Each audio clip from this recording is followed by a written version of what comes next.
Now, it's Red Eye Radio. Gary McNamara and Eric Harley talk about everything from politics to social issues and news of the day. Whether you're up late or you're just starting your day, welcome to the show. From the Uniden America Studios, this is Red Eye Radio. Hello and welcome. He is Gary McNamara. I'm Eric Harley. I can tell by the position of the moon that it's the beginning of impeachment inquiry season. Gary, how are you? Yeah, it is, isn't it? Yeah, it begins today. We will get to that. I was just listening to more audio because I sleep. You know, that's my sleep pattern. The debate's in, so I'm trying to catch up on the. So were most people audio. watching the debate. Yes, yeah. And we'll, by the way, we'll get to that in just a moment. What was Christie saying here? Let me just see. And Donald Trump should be here to answer for that, but he's not. And I want to look at that camera right now and tell you, Donald, I know you're watching. You can't help yourself.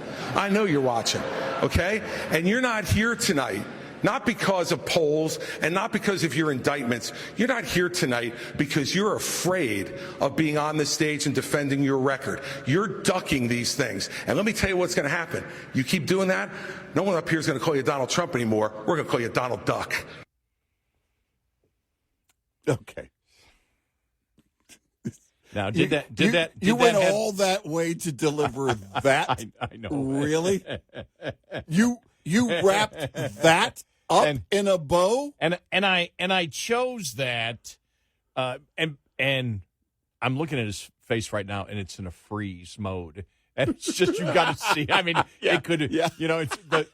He's just like I'm looking at you, and I wish we had a camera right now. But he's like this. He's like he worked that all the way to that ending. You know who he reminded me of? Johnny Carson blowing a joke. Yeah. You know, taking so long to get to it, and then the punchline, and it's like, okay, all right. Well, it reminded me, okay, it would be like a moment back in the day of wrestling, you know, where, I don't know, Macho Man Savage would come out, ooh, yeah, let me tell you, I'm gonna bring my girlfriend out. I'm gonna bring your girlfriend out, and I'm gonna embarrass you in front of the whole nation, and then I'm gonna beat you up. Well, the thing is, if I'm running, I'm going to mention why isn't Trump here, and you're better off to say he doesn't have the guts to debate me, but taking it all the way to where he went the long road to get to Donald Duck was just like, no. Oh my God. You know why? Because it lacks the seriousness of the moment that you're trying to create. Well, it's stupid. It's awkward. It was a horrible choice. All right, you got there much quicker than I did. It's stupid. I mean, it was just embarrassing. It was just, listen, we all know why Trump isn't here. He doesn't want to face the truth. You know, you and I just leave it at that. I think just by what you said when a couple of minutes before we went on the air, maybe just a minute before we went on the air, and it was something that I said yesterday. Do the debates really matter? And I would say no. No.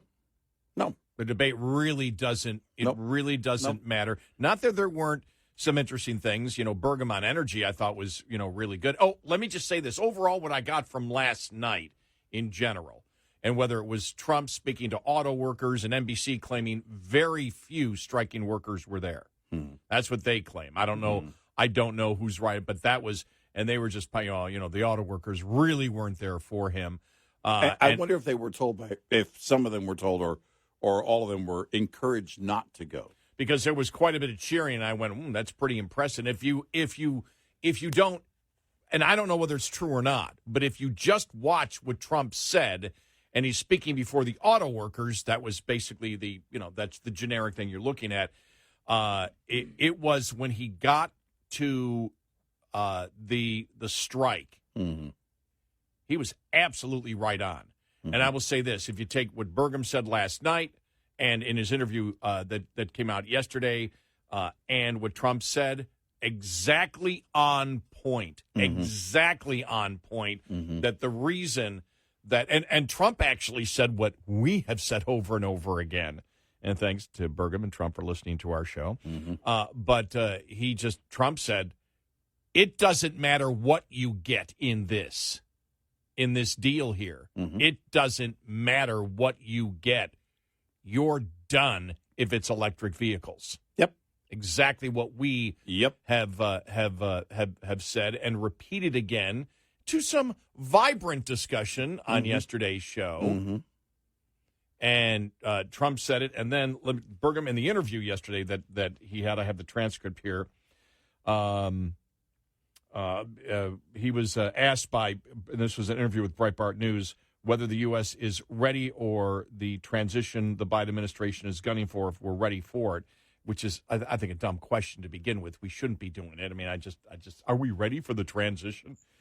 No, we're not anywhere close to being prepared. Burgum told Breitbart News the UAW strike is really about the fact that the White House said we're going to subsidize a certain kind of vehicle, an electric-powered vehicle.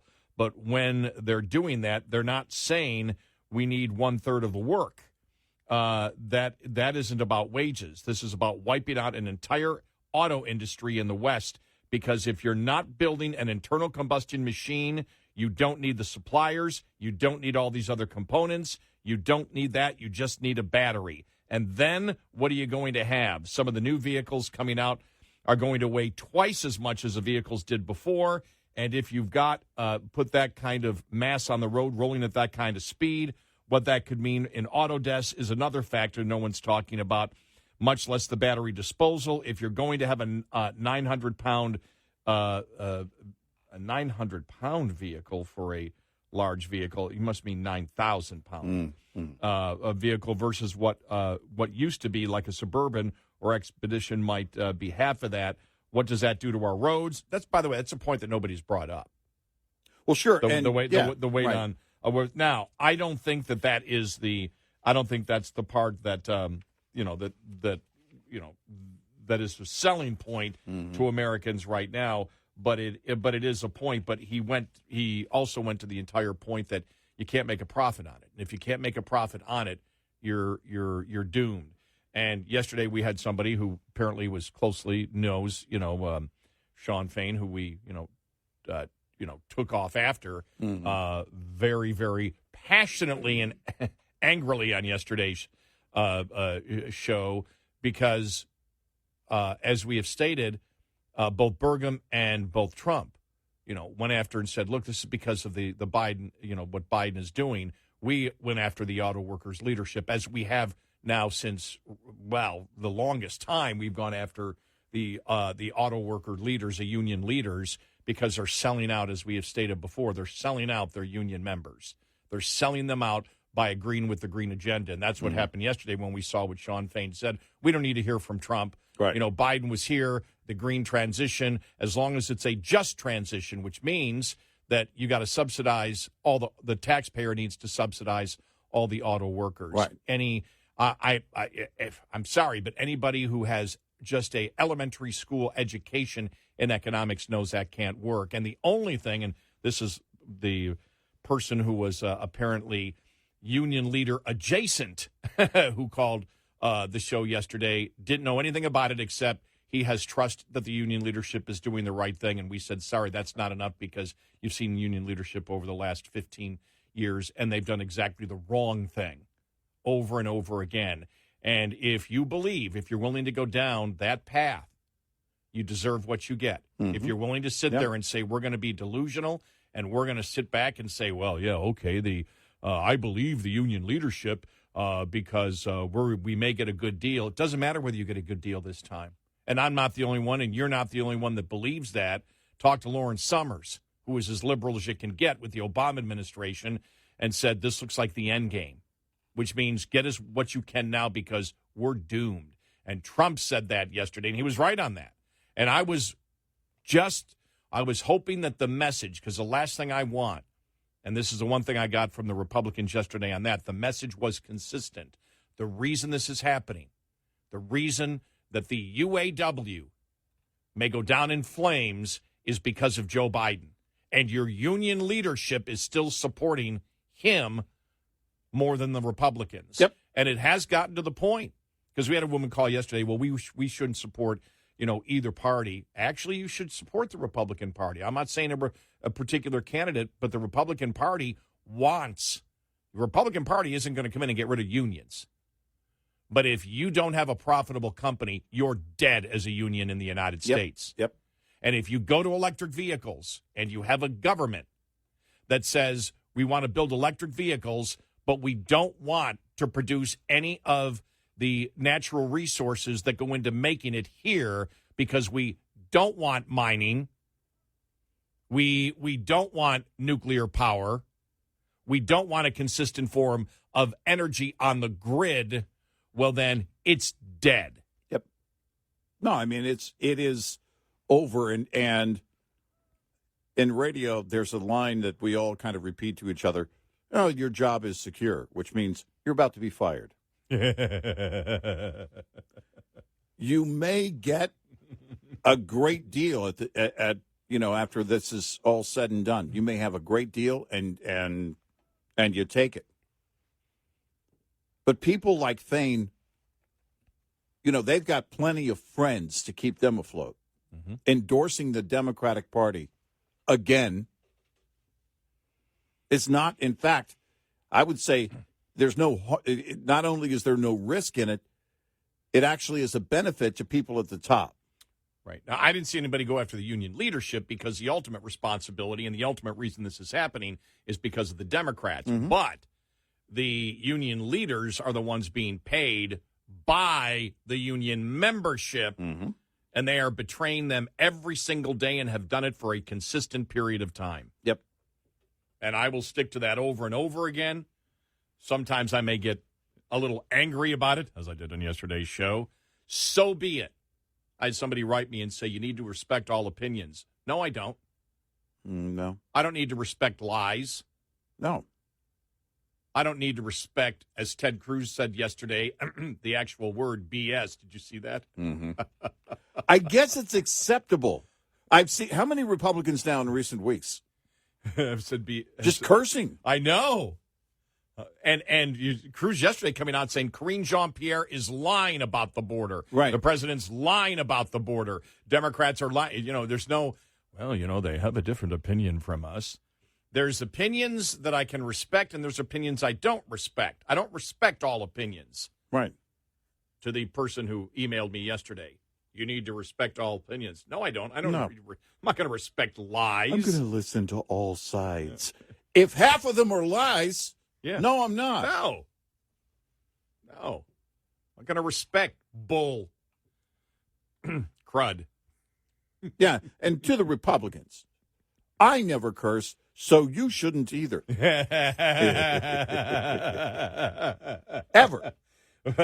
Well, if we just had an internet podcast, there may be. I don't know. I don't know if I would. I don't think you need to make the argument. But that word in itself, sometimes a curse word is effective. That's why they exist. In the proper setting. Right, because if you say lying, that's a lie. Yeah. You're lying. It's like, okay, that's a pretty sure. You're bull blanking. Yeah. There's more of a hard edge to the word. You know, it's like, so, right. But the ultimate reason it's happening is because of the Biden administration. Mm-hmm. And I'll play some of the Trump stuff because and we'll play some of the audio and everything. It's tough to play 2 hours of audio on the show, but we'll play some of the audio from the debate. The only thing is, when I think about the debate, and we said it yesterday just before we left, it just doesn't matter. It just doesn't matter. It's a group of Republicans talking on a stage. It's nothing more, nothing less, and it doesn't have any impact whatsoever if the top guy's not there.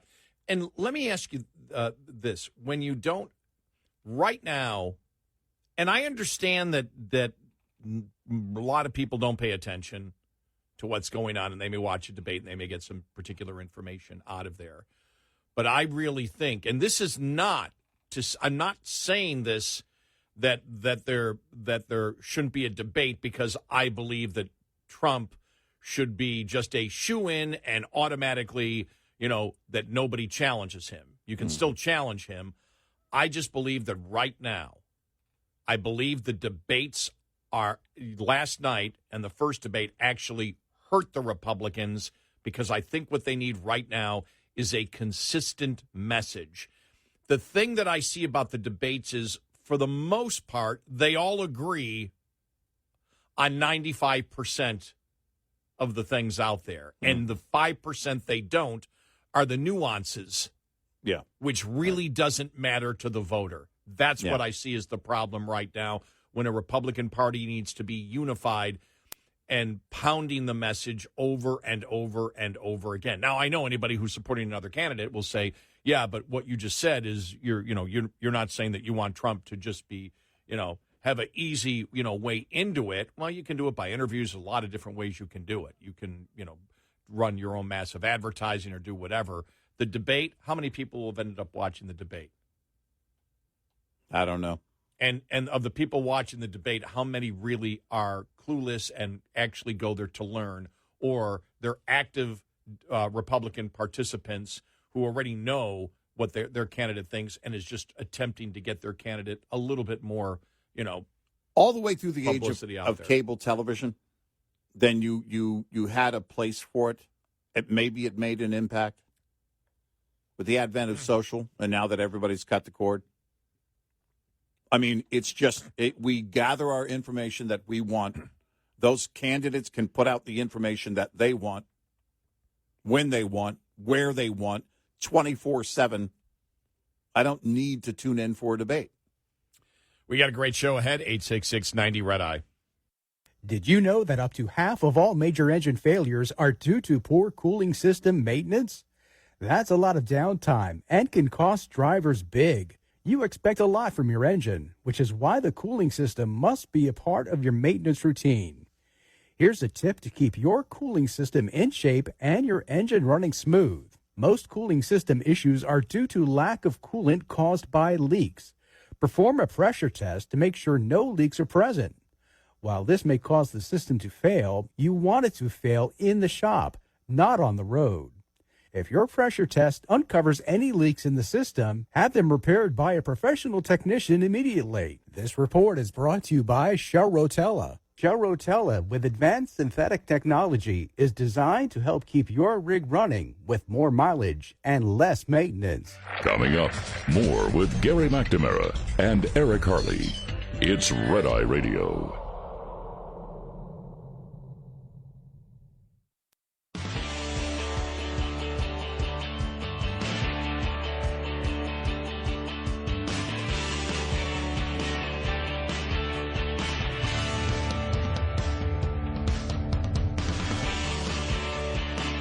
It's Red Eye Radio. He's Eric Harley and I'm Gary McNamara. Because I've tried to go through as much. I wasn't able to watch the entire thing, so I'm trying to, piecemeal it together. Did anybody last night in the debate say that oil prices now are the highest they've been in a year? And they would have known that by the time the debate started. I don't know specifically if anybody mentioned that. Yeah, because that would have been the thing that I hit. And now here goes oil prices up. I still think that, that's the one thing that they get into talking about a ton of other different things. And I understand the whole TikTok thing, but the back and forth between Ramaswamy and Nikki Haley on TikTok, I'm like, you're just wasting time. Yeah, because Ramaswamy got on TikTok. Right. Yeah. The main issues affecting people are inflation, the border. Inflation includes massive energy prices. And I would have brought it up and exactly as you mentioned, but then added, there's also there are some analysts now that believe we could go to $100, even $150 a barrel. And right now we're on our way easily to 100. Would we go to $150 a barrel? And why would we go there?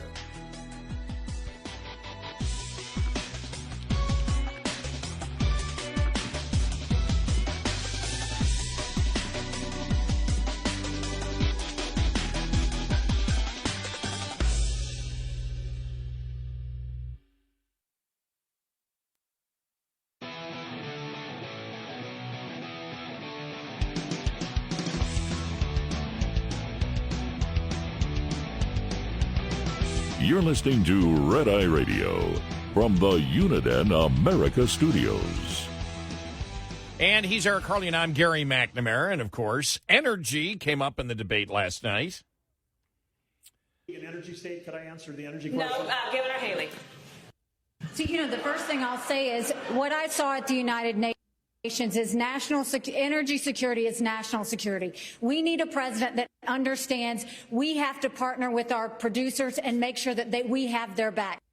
What you don't need is a president who is against energy independence. Ron DeSantis is against fracking. He's against drilling. He's been against. You did it. He always talks about what happens on day one. You better watch out, because what happens on day two is when you're in trouble. Day two in Florida, you banned fracking. You banned offshore drilling. You did it on federal lands, and you took green subsidies that you didn't have to take. Governor DeSantis, you were mentioned. You have the right to respond. 30 seconds. Yeah.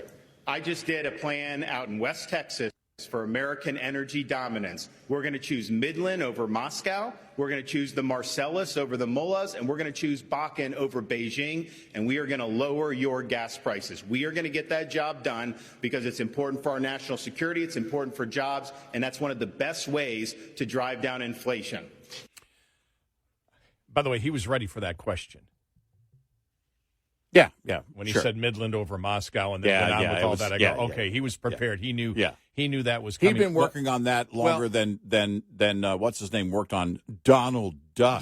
Well, one of the problems that any Republican governor has, and I don't know specifically what Nikki Haley was talking about, what he did on day one. Yeah. But it's the same thing, Governor Abbott here, and his support of wind power. Before everything went to hell in February of 21, just a couple of weeks before, he was getting an award for being the wind power state and taking it. Mm-hmm. And that's the problem of being a Republican governor. There's so many subsidies that have been coming in from the federal government that when these huge things are built, you sit there and say, okay, we can use this and talk about economic development and the fact that we care.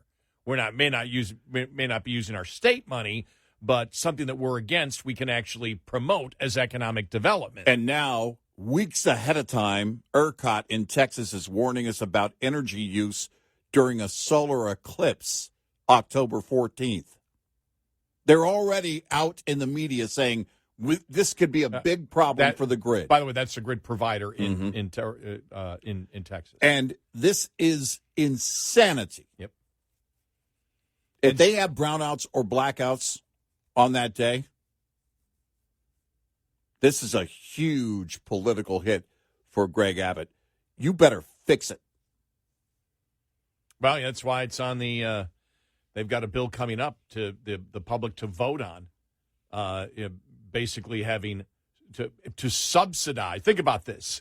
To subsidize natural gas plants to back up all the windmills and solar panels, because you can't get rid, because the federal government's involved in it. And federal law allows it to happen. And so the only choice that you have, because we subsidize wind, we subsidize solar, and since that can't handle it, what do you do? What do you do to have the backup power? Well, we got plenty of natural gas here in Texas. Let's set up a bunch of reserve natural gas plants that'll only be running 10% of the time, so the taxpayer has to subsidize the redundancy of a grid that you don't have to do. Mm-hmm. All you need is the natural gas plants. Full time. This is stupid. And that's the insanity that we're having here. That's the insanity of the auto workers strike right now, because this is all about the insanity of the Democrats and the Republicans not fighting hard enough over the last couple of decades. Right. And we go all the way back to probably, it was because you and I were working together, 2005 and 2006. Mm-hmm. And we were in our first studio, mm-hmm. or my first studio with you. Mm-hmm. And that's when Newt Gingrich is sitting on the park bench with Nancy Pelosi talking about the concern of climate change. Mm-hmm. And then that I caught him one time on C-SPAN one morning at some breakfast in the Northeast talking about the fact that Republicans are going to have to get aboard on the whole climate change and, clean energy thing. Yeah. And, at that point, he lost complete and total credibility because he said, not that he buys into it, but the public, you can't fight it because the public is going in that direction. Of course you could fight it. Oh, yeah, you can. You can. And so we looked at it and go, wow, he just blew his conservative credentials. Well, you sound like Secretary Pete the other day. We're either going to be ahead of the game or we're going to be left behind. What the hell does that even mean? What do you mean we? You're part of the government. I don't want that we. I do think, though, for next year, one thing that Trump said, too, about, that now, Democrats will come out, we need to have a better transition. I love the UAW leadership, though. We need a transition, but we need a just transition on our side. What does that mean? We know what it means. It means we want money. It means we want some of that government money. Yeah, it means the taxpayer needs to subsidize United Auto Workers. They've been subsidizing the companies, and he mentioned that specifically. Right. And then said just. Well, just means some of that government money comes to us. Yes. And before anybody calls, because, well, how come you guys aren't against we are against the subsidies for electric vehicles across the board. Yes. We're against subsidies, which is cash given to companies. Mm-hmm. Tax policy, where you say, okay, there's a difference between, all right, you're going to come in here and you're going to produce, because the whole thing about tax breaks for corporations. Tax breaks for corporations are based on the fact that you bring in a corporation and they're going to create, 1,000 jobs. And those 1,000 jobs that they get, those people will earn it and pay taxes on it. Yep. And so in order to get that, which is actually a benefit to grow your community, you give tax breaks to the corporation saying, okay, you've got this property tax, thing here. We have never been for cash outlays to any company or any industry. And so you can't go that way with us. Well, yeah, when they tried it with the oil subsidies.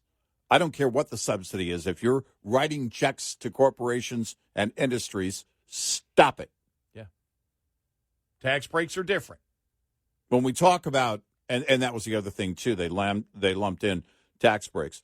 But when you talk about, like, subsidies for ethanol, oh, yeah, we'd love to end those. Yep. We've stated many times. You don't need it in the United States. Right. You don't need to do that. You don't need the government picking the product that they want Americans to buy. Right. Because that's what's happening. Yep. The federal government has said we're going to mandate electric vehicles. Right. That's what we're going to do. We're going to force you through regulation to produce a certain vehicle. Now, you can't make a profit on it. The consumer can't afford it. We don't even know what the hell the end game's going to be. We're hoping for the best. That's what we got from the caller yesterday. It was apparently very well acquainted with Sean Fain of the United Auto Workers. Well, we're going to trust them. And how do you know that it won't work? Right. Because you should not start. Never in the history of the United States, ever, have we produced a product that Americans want by mandate. Yep. And in the case of the electric vehicle, as we know, we're producing a product that is not as efficient as a gasoline or, for the consumer and productive for it. You're not getting a better product. You're getting a much more inconvenient product. Yeah. And you're getting a product that the fuel that they want to use for it, which would be electricity, they haven't set up a grid or proposed a grid that can handle the influx of the electricity that will be needed for the electric vehicles that they want. Then we get into the mining of the materials that will be needed to build all those cars. And they want to close down the mining. Yep.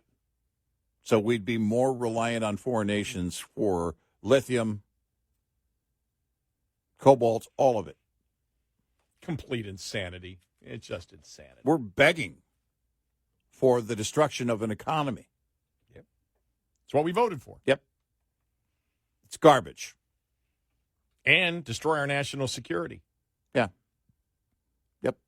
Electricity and a consistent form of electricity and cheap electricity is absolutely essential for the security of the United States because our economy is about the security of the United States. Manufacturing is about the security of the United States. Having access to our own oil, natural gas, and other materials that we have an abundant supply we should be able to go and get it. We need to be prepared as a nation and maximize our potential by ensuring that we have access to all the raw materials that we need to run our society. Texas is asking voters to go along with the Obama plan. Think about that. Under my plan of cap and trade, electricity rates would necessarily skyrocket. That means all traditional forms of energy, natural gas. Why would it be more expensive here? Well, because it's not going to be online full time. You're going to have to subsidize because it's going to be more expensive. So that way, politically, the left can get away with going, well, after that, if it were to happen, well, look how expensive it is for natural gas. You might as well go with wind and solar. Obama's plan full circle. Except for the fact that, not that some Republicans haven't supported it, but they have no choice in accepting. A state can't stop the subsidies from what I know. You can't stop the subsidies. You can't stop. It's in federal law that you have to, that law needs to be changed. Right. That means it's the federal Republicans on the federal level are the ones that have to stop it. I actually look at the state of Texas, and not that there aren't Republicans that went along with all of this, but they feel they're backed into a corner because of the federal law on it, and they have no other choice. They know they're doomed if they don't have the backup, which is why they're going to the voter and saying we need this in order to have the backup, and we have no other choice. It's the Obama plan. It is Obama plan. Yep. But I don't. My point was I don't believe all Republicans are willingly going along with it. Well, nothing applies to all. Right. No. A lot of them but feel they have no choice. This is exactly what the state of Texas is doing. It's completing that full circle of the Obama plan. 866-90-RED-EYE. Lines open for your calls. 866-90-RED-EYE on Red Eye Radio.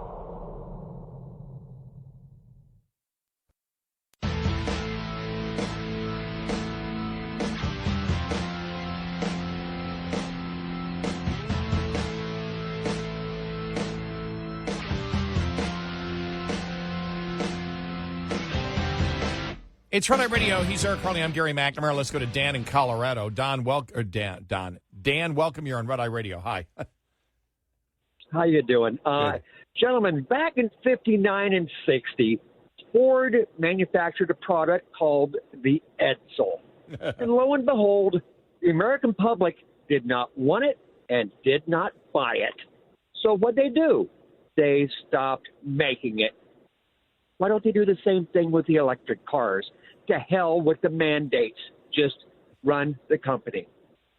Because the company, again, understands that the mandates that the government puts on is keeping them from doing what they want. So much of their fleet has to be, this or that, according to the mandates already in place. Now, you did bring up an interesting question, or we'll parlay that point, Dan, that you made into something that we've talked about before, and that is the fact that you can't force people to buy these electric vehicles. If we were to get to a full mandate, then we would have many people without cars. In terms of buying the cars, they wouldn't be buying them. Which they would be okay with, though. Yep. They're fine with that. Because as Obama's transportation secretary said, my job is to coerce people out of vehicles. Yep. Out of their vehicles. Now, they first have to go in, and after the mandate on purchases, new purchases, then they would have to take that and then go further with any new or used purchase and then it would be all cars older than this year would be illegal. And now you couldn't drive them. They've done this with port trucks in California. They've done this time and time again. California would lead the pack here. That's their next move. The 2035 mandate in California says new vehicle purchases. The only thing is, as you and I were talking about before, and we've said this, we were just talking about it on the air before, but we've said it many times before on the air, they're not going to be able to get to it. It's impossible to get to it. They can't get to it. Yeah, it's impossible.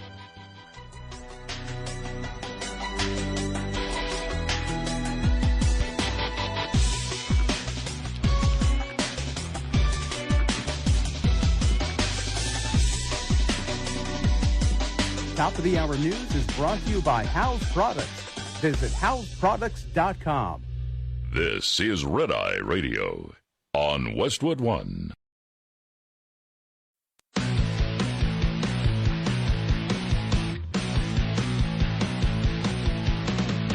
Now, it's Red Eye Radio. Gary McNamara and Eric Harley talk about everything from politics to social issues and news of the day. Whether you're up late or you're just starting your day, welcome to the show. From the Uniden America Studios, this is Red Eye Radio. All across the USA and around the world, we are Red Eye Radio. I'm Gary McNamara. He's Eric Harley. Wow, it was a unanimous vote from the Senate, including, apparently, if it's unanimous, Chuck Schumer. They passed the Fetterman's Gotta Wear Pants rule yesterday. Bound to happen. So what was it, a week? Yep. I thought it would have happened sooner with all the pushback on it. I thought we could have seen it as early as 2 or 3 days into this whole thing. Every single Democrat voted, and this is after the left. Well, you shouldn't be, what's this thing? Why can't you just dress the way that you want? This whole thing with business attire is just... Every single Democrat voted to say no hoodies, no gym shorts. Put on your pants, Fetterman. Every Democrat voted for that. Get dressed. Every single Democrat. Get dressed. You bum. Wow. Even Schumer voted against what he did last week. Yep. Had to. No choice. I'm just disappointed, though, because I really was enjoying using the term, the term slob elitism. Mm-hmm. I have to tuck that away. Well, save it for something. Doesn't mean he isn't a slob. He's just forced to wear a suit sometimes. He still says he's going to hide around the corner and dress the way he wants. Uh-huh. Because he's got to be a slob. Yeah.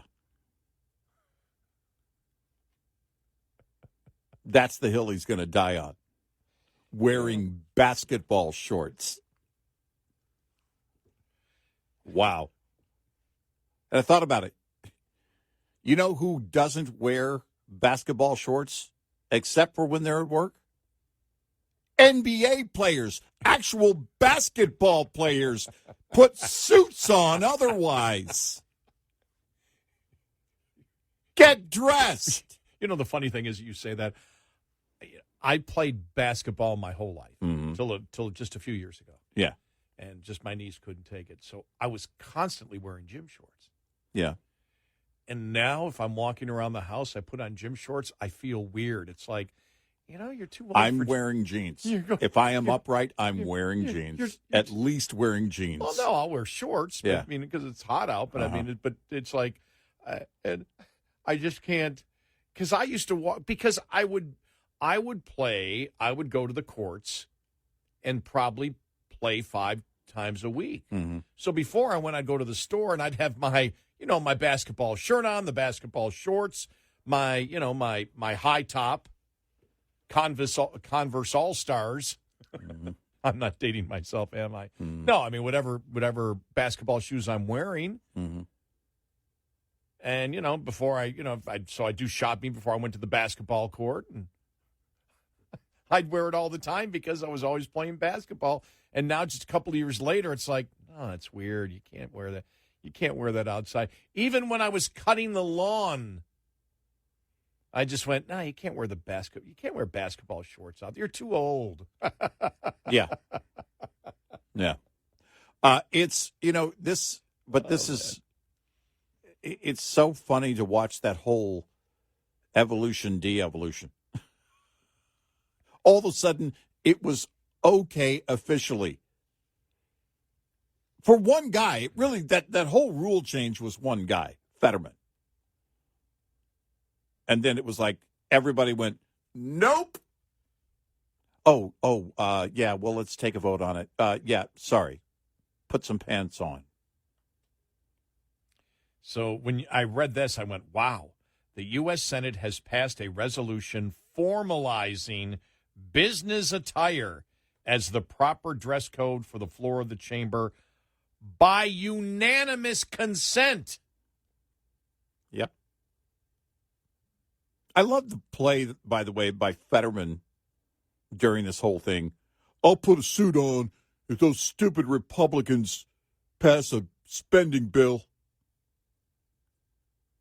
Yeah, you're going to put a suit on.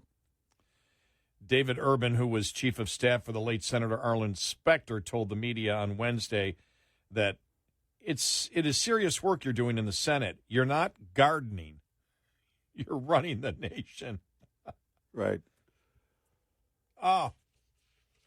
Well, that's the thing. It's not like Fetterman is always coming from the gym.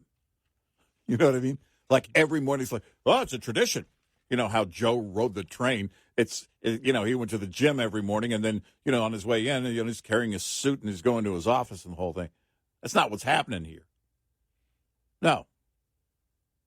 He didn't want to get dressed. Then go do something else for a living. It's that simple. Go do something else for a living. It's just this. And I thought to myself, if this isn't turned around, we are so doomed. Think about that. We no longer have to wear suits. How about this? How about you all wear clown costumes, complete with makeup and a big red nose? Let's just do that. Remember when I said years ago, yeah, they should all be wearing work shirts and Dickies work shirts with their name over the pocket. They work for us. Somebody actually said that a few months ago. I think they said it again during the whole Fetterman thing. If it were up to me, we'd be wearing uniforms. Just get dressed, would you? Let's start with pants. Yeah, put some pants on. What the hell? Some Seriously. dress shoes. But here's the thing. The Senate, this is what the beauty of this whole thing is that Fetterman was defiant. He's a slob to his final breath. His colleagues in his own party said, stop being a slob, had Fetterman. to officially vote on it to force him to at least not be a slob some of the time. Wow. My dad would have called if my dad saw me getting out of a car on Capitol Hill after telling all of his buddies, look, he campaigned, he won. Look, that's him getting out of the, oh my gosh, what is he wearing? Oh, yeah. Yeah. My dad he'd be on the phone right then. Hey, get back in the car. Yeah, most of us would have heard about that from our families, would we not? Yes. What are you doing? What are you doing? My mom. Oh, my gosh, don't get my mom started. She looks at my shoes now. Are your shoes dirty? Oh, well, they might be, Mom. I just walked out to my truck. Here, let me get you some stuff to help you clean your shoes. If I showed up on Capitol Hill after winning a Senate seat dressed like that? Hey, listen, we've got different plans for Thanksgiving, so you don't need to worry about coming home. Just to let you know, have a great Thanksgiving. Exactly. We love you. But if that's the way you're going to dress, you should go eat at Luby's.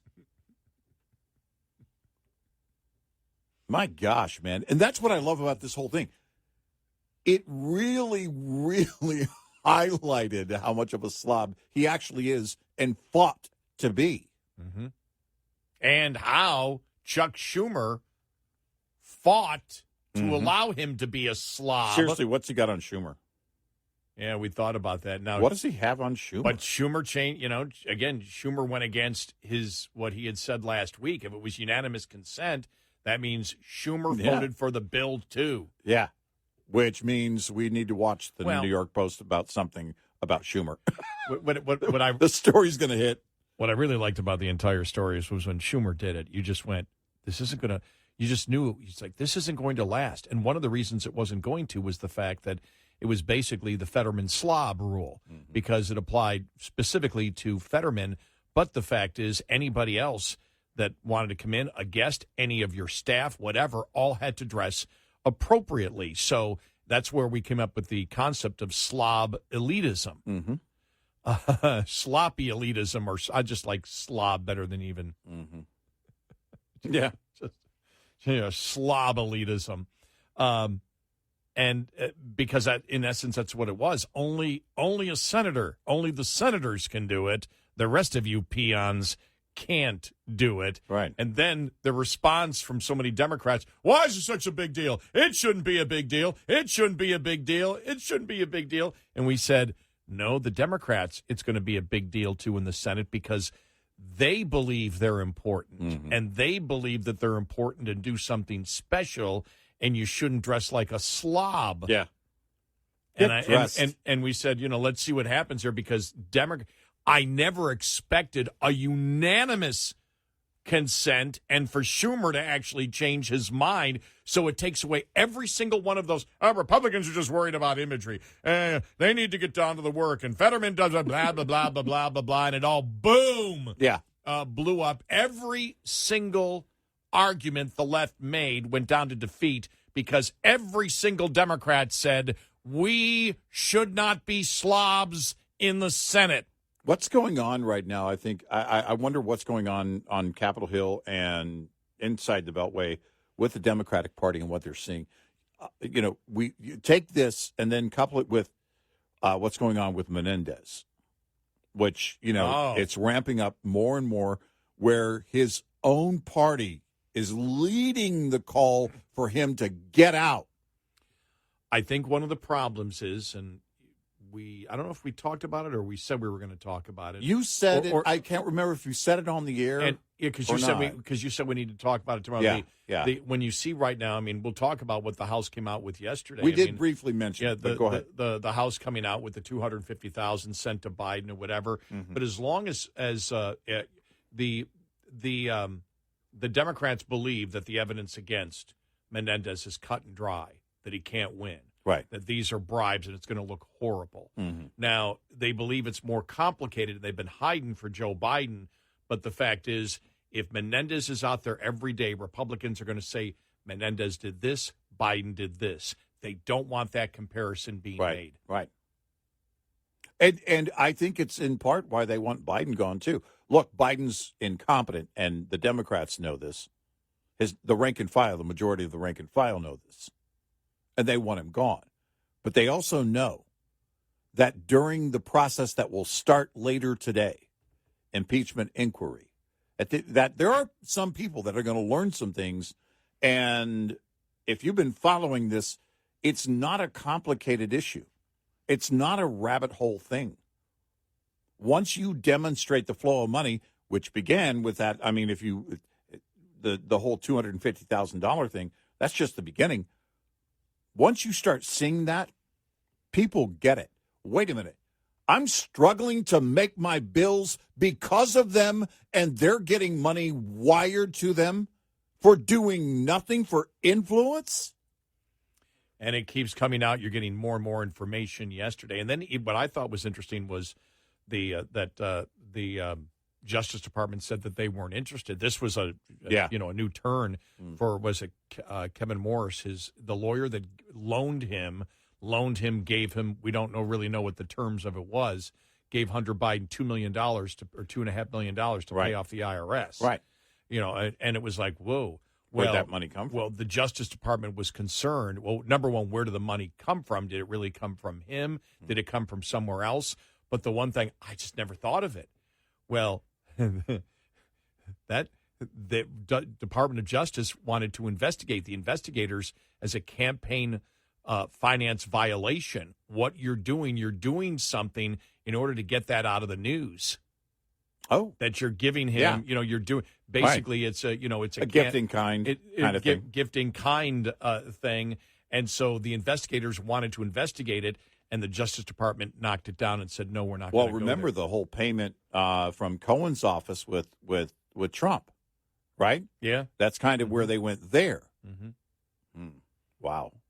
So I mean that was really interesting yesterday. But where they're going, they're getting deeper on it all. They're getting deeper every single day. They're getting deeper into it. They have now 4 IRS agents. I think 2 more that came out after Merrick Garland talked, gave his testimony. 2 more IRS agents come out and go, nah. They held it back, and no, Weiss did not have the authority. Weiss made it clear. Right. Yeah. And that question, see, this is why. I mean, I said yesterday, I can't think of the guy who's the head of the investigation, the other investigation in the House that was speaking yesterday. He wasn't prepared for the questions on it. He was not prepared on the timeline. Republicans, if you're going to get out in front of the press, do your damn homework. Yeah, have it. So he was stumbling on the basic facts, but there's some numbers and facts you need to be very clear about. Well, if you don't, then you have your investigators right there, because he was asked about the timeline of Hunter Biden getting the $250,000. He goes, "Well, I don't know the timeline." That's a basic fact to know. It was horrible, and he was stumbling over it. I'm like, this is really poor. Right. Get your act together. Right. Because you've got the evidence that they have, you can explain it all. It's some of the questions we asked yesterday on the timeline. Well, if we ask the question, the media is going to come. The media is still trying to do anything they can to cover for Joe Biden. And if you're involved as a Republican, you should be curious about the timeline, so you should already know it before you step in front of the media. 866-90 Red Eye. This owner-operator driver report is brought to you by Shell Rotella. Shell Rotella with advanced synthetic technology is designed to help keep your rig running with more mileage and less maintenance. Leased owner-operators should be aware of 4 common revenue myths, lest you fall into the trap of mistaking revenue for profit. Myth 1, concentrate on increasing revenue because costs will take care of themselves. This is not true, as costs are fundamental to the profit equation and the area where owners exert the most control to improve. Myth 2, more revenue per mile is the answer to all problems. Though carrier pay packages differ in structure, revenue per mile really doesn't change much from company to company. But there can be a big difference in miles, overall gross revenue, reimbursements, and fees. Myth 3, all you have to do to be successful is run a lot of miles. In reality, revenue is only half of the profit equation. Costs are the other half. It's possible to generate a lot of revenue, yet spend $1.10 to make every dollar. Myth 4, you can tell how well you're doing by the size of your settlement check. The settlement check is only a part of the success picture. Miles driven, loads hauled, conditions, mechanical problems, time off, and especially costs all have to be considered. This report is brought to you by FPPF, Fuel Power Max. Get in touch with Red Eye Radio, toll free at 866-90 Red Eye.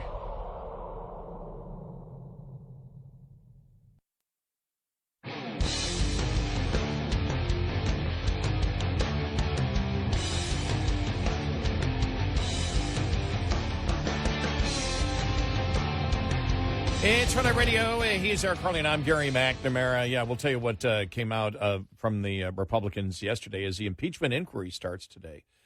This is really going to be interesting because it will be interesting to see if the media.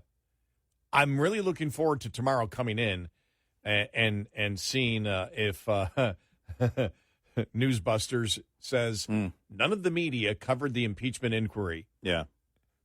None of the mainstream media covered it. Yeah. Because I wouldn't be surprised if that actually happened. Did you hear about Neil deGrasse Tyson and his little blow up over the transgender movement? Oh, it's just great stuff.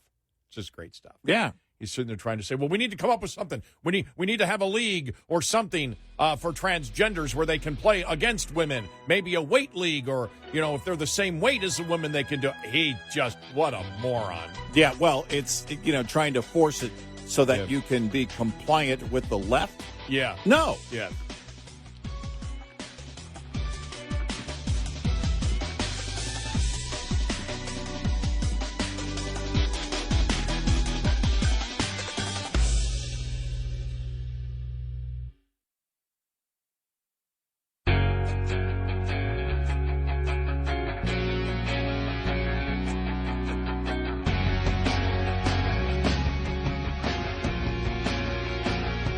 Consider yourself canceled if you don't listen nightly. Red Eye Radio.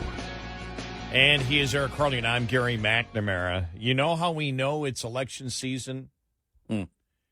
Number one, the Democrats in the Senate unanimously agreeing with the Republicans to wear pants, to force Fetterman to wear pants.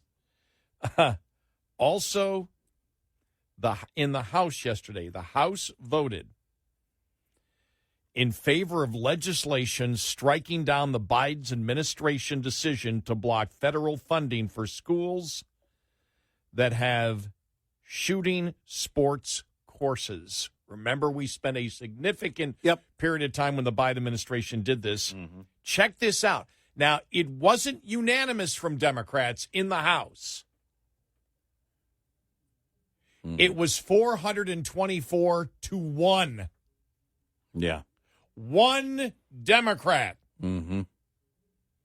The 424 to 1 vote, the House approved the Protecting Hunting Heritage and Education Act with 216 Republicans and 208 Democrats voting in favor, with just one lawmaker, Representative Veronica Escobar, a Democrat from Texas, voting against it.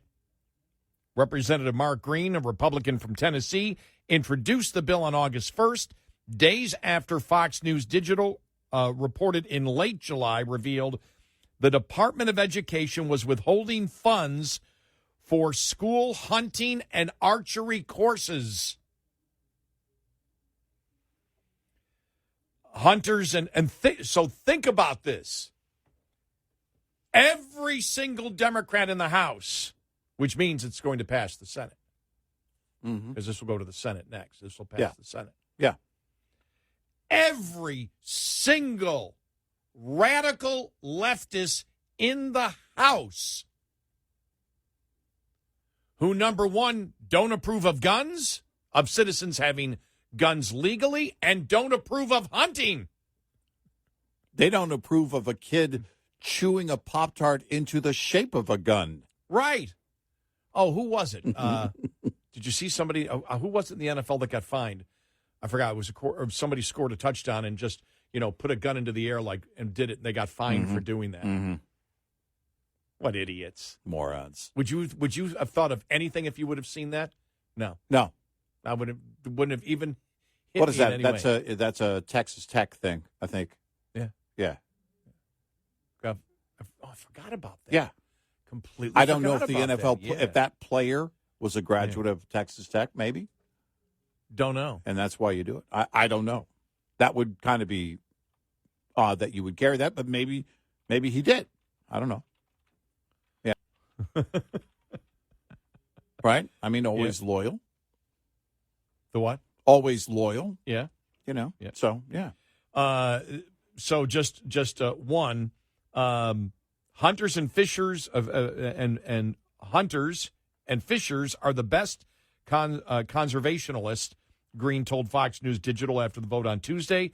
Hunting, whether it be with a firearm or bow, is one of the most effective ways to control wildlife populations, protect our beautiful lands and connect with nature, my Protecting Hunting Heritage and Education Act is critical for our children. He added in a separate statement that American students should be encouraged to participate in enriching athletic activities that foster an appreciation for nature and the ability to focus on a goal. According to Green, in his state alone, the Biden administration's funding decision impacts an estimated 50,000 students. Now, we pointed out when the Biden administration did this, it showed you just how radical they were. I will say this. I never thought that 2 weeks later it would be overturned in the House 424-1. No, I didn't see that coming. Never saw that coming. And the only Republicans and maybe a chunk of Democrats, but not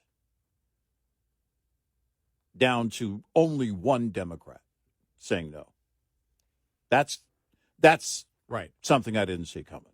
Because that's a veto-proof majority. Oh yeah. That's boom. I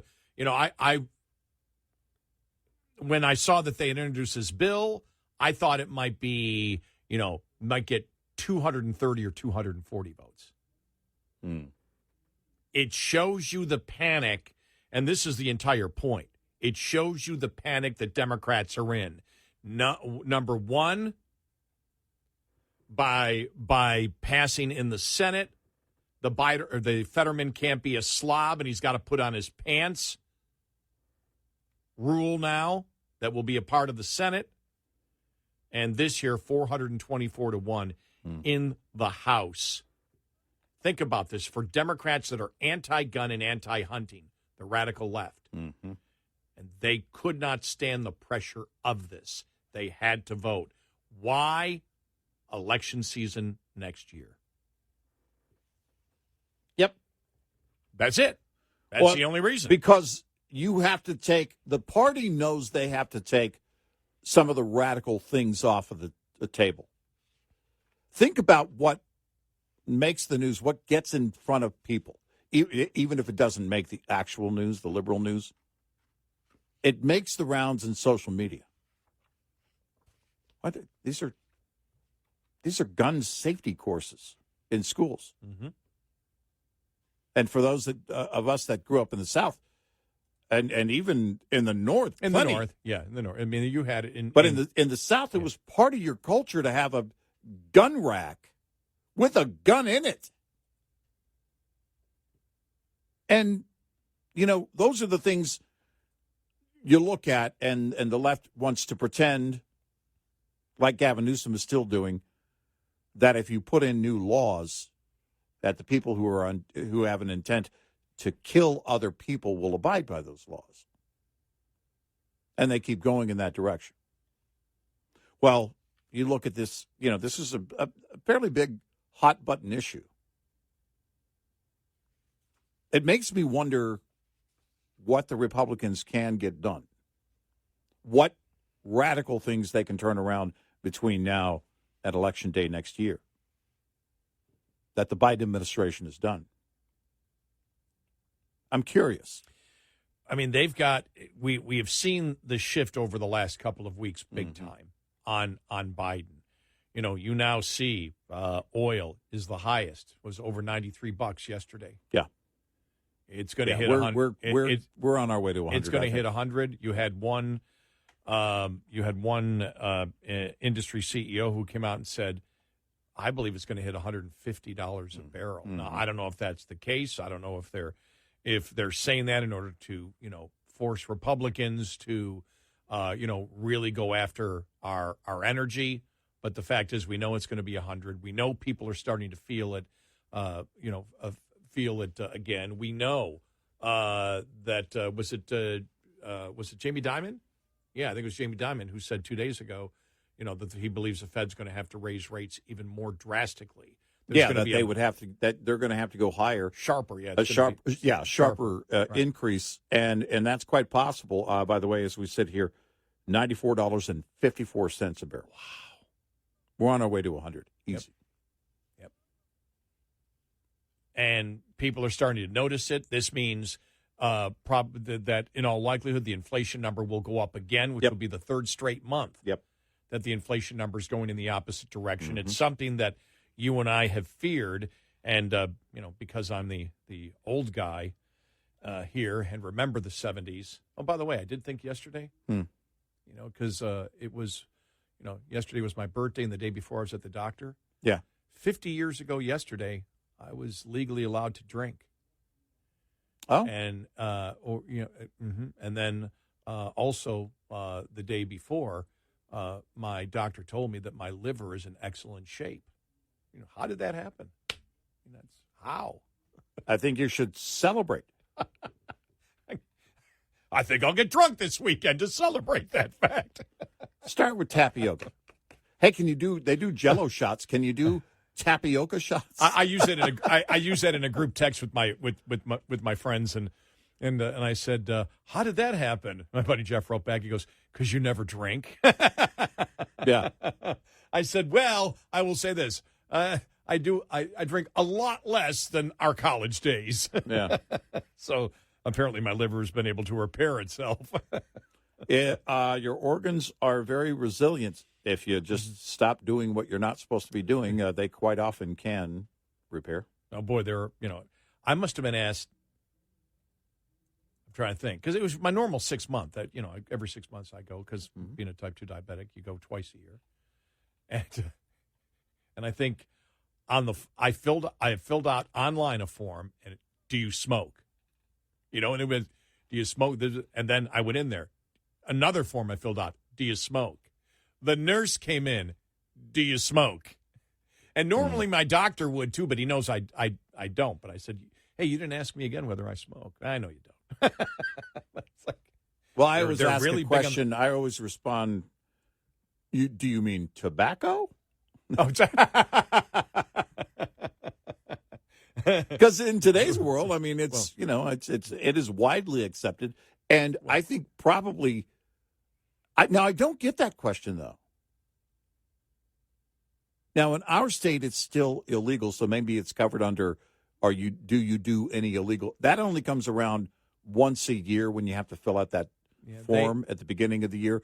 I don't get asked because my doctor sees my blood once every 2 to 3 months. She knows.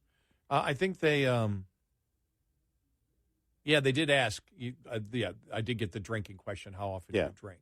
Yeah, are you a heavy drinker? I get that survey. I have to fill out once a year at the beginning of the year. Yeah, but they know from my blood work that I don't. So. Well, I mean, the thing is now the questions really changed because a lot of times they'll ask the question, "Do you do any illegal drugs?" Yeah, no, it's all legal now. Right. Well, no, I mean, in the states where that's where it's going. Yeah. In the states where it is legal, I guess they probably have to add on. Do you smoke, or do you consume edibles? Do you consume THC in any form? Because I would think a doctor would want to know if you do consume it, number one, and how you consume it. Because if you smoke it, they are going to look for certain things. If you vape it, if it's edibles, all those, well, they could simplify it. I think they could simplify it in one question. Do you ever swim in a porta potty? Yeah. Have you ever been known to go swimming deliberately in a porta potty? If some people don't know what we're talking about, you weren't paying attention to the news last week when the Buffalo Bill fan did, what was it, acid, Coke, alcohol, and pot. And that's what he did. Well, it's, and here's the thing. He's doing, which one did he do first? I've got so many questions. Because at some point what's the order? That's because then he's going, if he did the acid first, then I kind of get the others. But if he started with the beer, it's like, okay, this isn't doing it. And then he added some weed. And then, maybe the last thing was acid. And it's like, okay, we're going swimming. I'm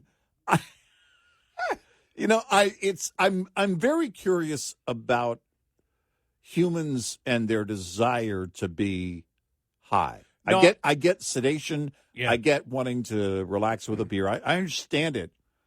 But it is when you see stories like that, it's like, okay, at what point did you go, this isn't doing it. I really need to ramp it up. I'm just very curious. I get things like, okay, opioids, and then they moved on to harder drugs. They couldn't get opioids. That is an addiction that's on a whole different scale. If it's for pain killing, you understand at that point why you became exactly addicted. But this is getting high. This is this is the desire to be high, and the party mentality, and all that. That's not just going in and having a beer with I a will friend. say this: any time in my college days where I said, "Okay, I need a buzz," it was only based on one thing for me. And that was, it made music sound better. Mm-hmm.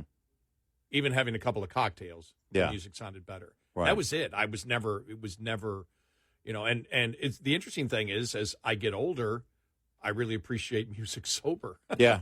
Which is a great I'll thing say to this. have. It never made my band, I didn't do a lot, but it never made my band sound better. No, it doesn't. No. 866-90 Red Eye. We'll be right back with more Red Eye Radio with Eric Harley and Gary McNamara.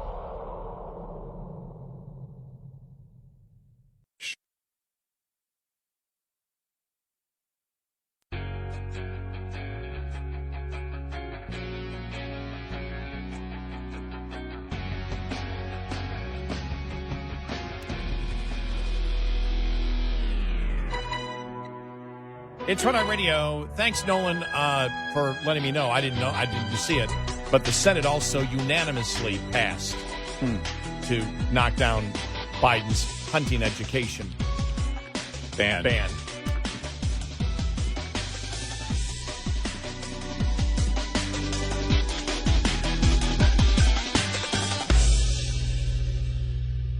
This is Red Eye Radio.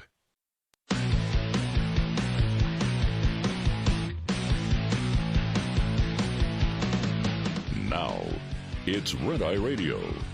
Gary McNamara and Eric Harley talk about everything from politics to social issues and news of the day. Whether you're up late or you're just starting your day, welcome to the show. From the Uniden America Studios, this is Red Eye Radio. All across America and around the planet, we are Red Eye Radio. Welcome and good morning. Thank you for being here. Thank you. Thank you. Just thank you. And thanks to Nolan who wrote to me. I didn't see a story out there that the Senate actually voted on it last night too. Story's like 5 to 7 hours old. That Senate voted unanimously against the Department of Education, the Biden administration, that was trying to take away funds from schools that had shooting and hunting safety courses and archery courses. They wanted to take federal funding away from them. We had talked about this a couple of weeks ago when the Biden administration put it in. We said, understand how radical they are. And that was an example. Well, you had the House vote 424-1. That means every single Democrat except one voted against it. Yep. Voted against what the Biden administration wanted to do. Yep. And it was unanimous. Wow. The Fetterman can't be a slob was unanimous. That's what I was thinking. In the Senate. Yeah. And it was unanimous to tell the Biden administration, stop it, you're wrong. Federal funding goes to schools that have hunting safety courses. Man, party leadership has really taken a hit this week. Think about it. The president, the Senate Majority Leader. And when you look at it, and on the bigger scale, really the president here on something that has to do with guns, unanimous in the Senate. Unanimous in the Senate and almost in the House. And I think it's an example that when the American public, this is why we say the Republicans, it's so important that they communicate effectively, which is why we talked about the debate last night, which is all over the place and part of the problem with the debate. And you're not really going to get rid of them. But the fact is the problem with the debates are you need a united front of the Republican Party pounding the same message over and over again. What you have in a debate like last night is they all agree on 95% of the stuff, and then they go crazy over the minutia, other 5% that the public really doesn't care about, and it doesn't get you anywhere. Yeah. I understand that part of the process inside a political party is to have the debate, but the reality is it's not making a difference, and you're not pounding. Instead of talking about, where Republicans agree, which is much more than they disagree, you're involved in the minutia of what the public really doesn't care about. Mm-hmm. And that's the problem there. But it does show that if the message is clear to the American people, the Democrats are now backing off. Now, if we weren't 13 months from an election, who knows how they would vote. Right. But I'm still amazed that you didn't have some of the insanely radical Democrats who, remember, this is the same Democratic Party. This is the same Democratic Party that voted 99% that men should compete against women. Mm-hmm. Yet when it comes to guns and hunting safety courses, gun safety courses, hunting courses, conservation courses, archery courses, that the Biden administration went, get rid of that. We won't give them funding. They had no problem. There was inside the Biden administration, no pushback. That thing was announced, boom. And all of a sudden here 2 weeks later, you have votes like you never see from the Democrats because the Republicans effectively communicated it, and it's something that's really easy for any parent to understand at any school district that offers these courses. Mm-hmm.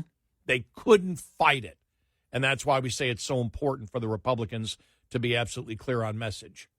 Yeah, and these are very interesting things. You look at the issue on the gun safety courses in public schools.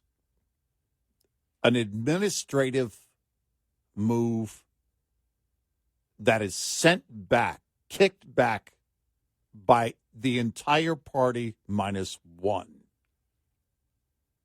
Think about that. This is not a 9-0 ruling at the Supreme Court against something that the administration did. What was it? Recess appointments for Obama. 9-0, which still is interesting, but we're talking about the party. And now Biden, that's going to his desk, he can use his veto pen if he wants to, but you clearly have a veto-proof majority. You want to go through that again? And those things, I think, do add up a lot. I think the Democratic Party would love to get this behind them because they're thinking, and I told you this during the break, look, it's a big enough issue that it made the rounds on social media. Parents were concerned about it. And it was going to keep going if you didn't do something about it. And they're hoping that it's a small enough issue that they can get it behind them before 2024 actually begins. But the other part of it is the rejection by his own party. Yeah. The rejection on a gun-related move administratively. Remember when Obama was asked, by the way, who the press secretary was at the time? A gun course in schools. Right. And they felt forced. The pressure was so great that the most radical liberals in the House and even the Senate could not stand the political pressure. Remember when Obama, over guns. The answer from the Obama administration when liberal reporters were saying after a school shooting, the questions were, well, what has Obama done about, guns and the whole thing? Well, he's very busy. Yeah, he doesn't have time. Doesn't have the time. And so Joe throws this thing out, which, of course, conservatives were going to have a problem with. But the Democrats clearly saw something. The internal polls are not going for them on a number of issues. They just simply are not going their way. And so you had this massive rejection, all but one throwing it back in the face of Joe Biden on a gun and gun safety courses in school topic. Wow. Oh, man. That's got to smart. That's got to hurt. But what does it also tell you? Yeah, we don't really care about Biden. We don't care how this looks for him going into 2024. No. Because what's he going to say? Is he going to take that on the campaign trail? I tried to do something about it with those Republicans. What's up with Schumer? Why would he ever do this without consulting anybody else? On which one? On the Fetterman. On the Fetterman thing? Yeah, Fetterman situation. Because Fetterman has something on him. I mean, that's why I keep going back to it, because I can't answer that question. Otherwise, I can't answer the question. Chuck must be wearing a MAGA hat at home a lot. And there are pictures of it that only Fetterman has. Uh-oh. I don't know. I don't know. Schumer was caught in a theater watching Beetlejuice with a MAGA hat on. I'm so glad you didn't bring groping into that. I didn't know how. Stop fondling in front of Beetlejuice. I did think about it, but Yeah. I just couldn't work it in with Schumer. Yeah, It did pass through my perverted mind, though. Yeah. Clearly did mine as well. But yes, it did. Those, I don't know. I don't know, because if you're going to do that move, typically on the left, if that move's going to be made, then you have this massive media campaign. Listen, Mr. Fetterman is suffering as a result of his disability. Didn't get that at all. You didn't see that campaign at all. No, not at all. No. It was, you can wear shorts. What? Wait, what? What? What? It's like the first time I went to a cowboy church. It's like, this is kind of cool. These are the same jeans I wear during the week. And it's, And you know what I found out, for example, in Texas, if you're any type of politician or celebrity, you can show up in jeans as long as you've got cowboy boots and a hat on. Yeah. You can wear. And you should probably wear a jacket. Yeah. You got to wear a jacket. Yeah. You got to wear a jacket, then a shirt, then you can wear jeans, but the that's boots and a dress. hat, Yeah. and then that's actually acceptable dress. You can get married in that, yeah. And plenty of us have. Yeah, I mean, it's it's weird that all of a sudden it's like, nope, he can dress how he wants. Because here's the thing. The momentum was going the other way. The momentum was somebody needs to do something about him wearing basketball shorts. And Chuck went against the grain and said, new rule, you can wear basketball shorts. Yeah. No.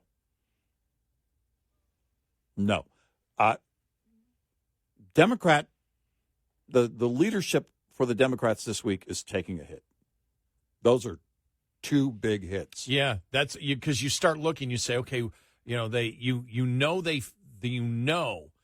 want to move away from Biden. Yep. And it's like you're looking for any type of evidence that they are. And those two pieces of legislation, to me, show they are, especially, not the rejecting the Schumer Slob rule, but the one about teaching, gun education and, hunting, gun education and archery in schools. That's something that any Democrat being so anti or so gun control and so anti-pro-gun, especially in schools. Yep. Especially in schools. Yep. In normal times, if it was, Well, they didn't even want police officers in schools because it would mean, well, no, that's more guns in schools. Right. They were against. We sat here and we took calls from Democrats. Yeah. No police officer, because the guns with a police officer will scare the students. And so I never thought when this rule came out that it would get overturned, because I didn't think they'd get Democrat votes. Right. No, I didn't. Because I didn't see this coming at all. Forget about the substance of it, which is good. Mm-hmm. It's schools and guns. Yeah. And talking about guns and teaching about guns. Mm-hmm. Well, Democrats easily can say, absolutely not. Guns shouldn't be in school. We shouldn't be talking about guns in school. That would be the normal discourse you would get. None of that. No. It shows you how scared they are right now of 2024. I think, I'm not going to say what are it's they the seeing is my question. Yeah, I'm not going to say it's the be-all, end-all No. of evidence, but it's the beginning, because I They're never expected that. They're seeing something in 24. Here's my question. Are they putting any credibility into that, what just might be an outlier of a poll that showed Trump 10 points ahead of Biden? Are they seeing something that correlates with that? Again, that poll might be an outlier. We'll down the road, we'll be able to look back and tell. I don't know. Are they seeing other polls that correlate with that? Are they seeing Biden's numbers plummet in a real way? I think that they may be doing some of there may be a combination of things. The internal polling, their absolute panic to turn against Menendez on bribery charges, and they want him gone. You have more Democrats jumping on it every day. He needs to be gone. You've got this, the evidence, you have the impeachment inquiry coming out today, asking questions. And already I've seen articles, the comparisons between Menendez and Biden. Yeah. And they know that an entire year of this and more evidence coming out, and they're scared to death that the Republicans will actually get the subpoenas to look at the bank records of the Bidens in the impeachment inquiry. Yeah. You can't defend it. As you and I have said, the Democrats are now back on their heels. I mean, they can't, you got Goldman still out there saying there's nothing that ties Biden to it. Well, that means, as you and I have stated over and over again, nothing ties Joe Biden to the money. Right. Well, that means their position is now, the Democrats' official position, that is that Hunter Biden was using his position as being the son of a vice president, that he was using it to do fake influence peddling and con all of these corrupt individuals in other countries to pretend that he would be able to get his father to do things. And then his entire family around him, around Joe Biden, was also corrupt. And he was funneling the money to all of the other different family members. So the Democrats' position now, the fallback position, is the entire Biden family is corrupt. Yeah. And has enriched themselves off of Joe Biden through fake influence peddling and fake bribery. Right. And Joe was completely clueless that any of this happened. Not the strongest fallback position to have. It's not working. Clearly, it's not working. Trump has better fallback positions. Much better. Oh, yeah. Yeah. Than that fallback position for Biden right now. 866-98 Red Eye. Coming up, more with Gary McNamara and Eric Harley. It's Red Eye Radio.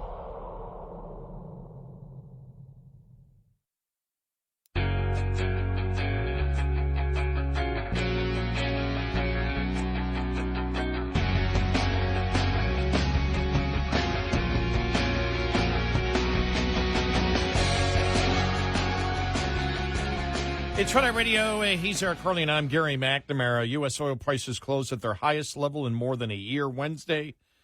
The U.S. future benchmark West Texas Intermediate for delivery in November jumped 16% to $93.82 $1.68. You just told me overnight it's up to over $94. Yep.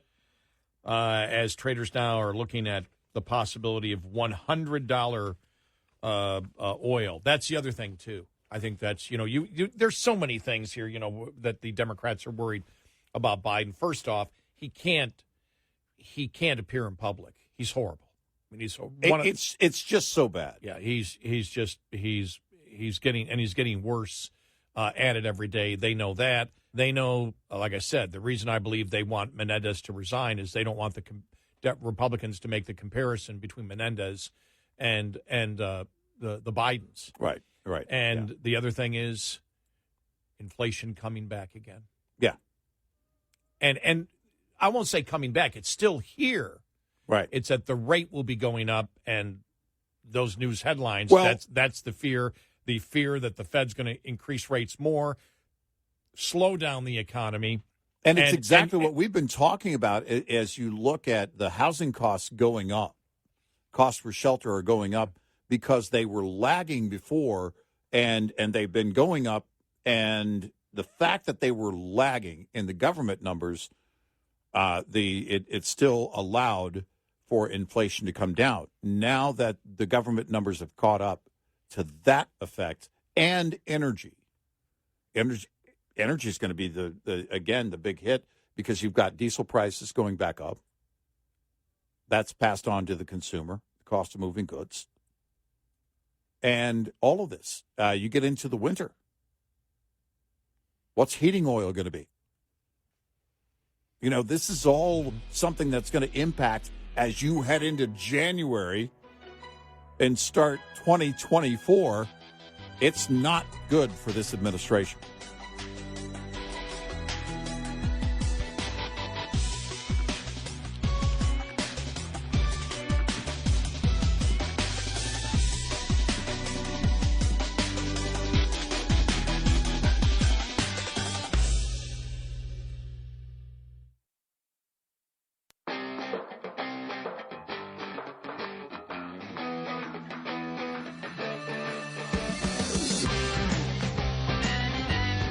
You're listening to Red Eye Radio from the Uniden America Studios.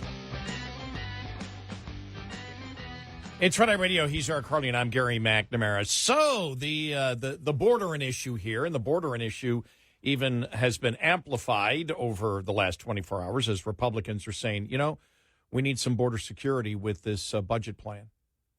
Yeah, right. And so here's some of the responses. This is Squad member Ariana Presley on with Jake Tapper on CNN yesterday.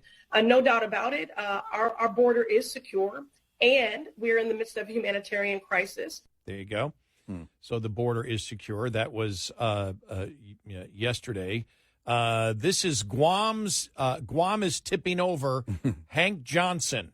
People are breaking the rules, paying a criminal organization to do so to get to the front of the line. Does that concern you? Have you ever been to the border before to see what's happening? Yes, I have. I've spent a lot of time at the border, yeah. You didn't talk with the right people, apparently, because your information, your questions based on, your questions are kind of off base. So it's not happening. Right. Yeah, that's not happening at the border. We all know that it is, but it's not happening at the border.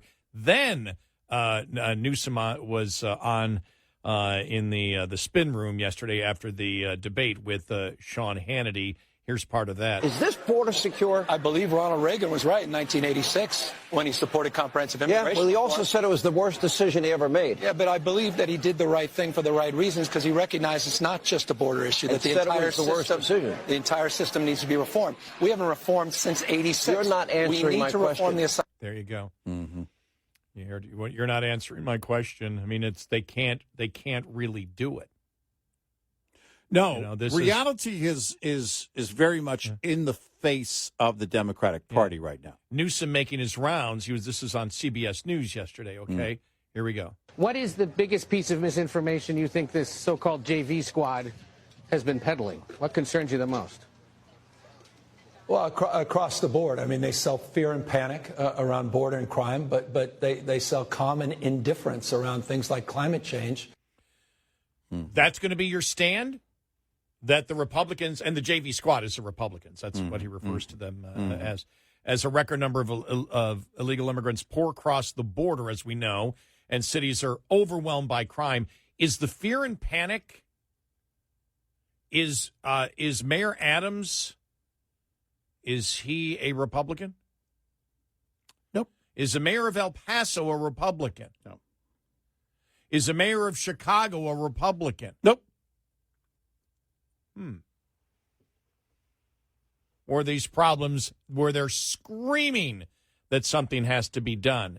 And that shows you I think that Newsom, image-wise, not substance, but image-wise, is the best that they have. No, they think he is the guy. If Biden's not going to be the guy, that he's the guy. But the problem is that he goes straight to the point on all these radical agendas. It takes Biden, once he finds the podium, it takes him a long time to get to a point. And then he's mumbling, and you can't tell what he's saying. You can tell very clear what the governor of California is saying. And when he gets out of his blue bubble, there's going to be a lot of stuff flying back in the face because of the thing. I mean, I said it a while back.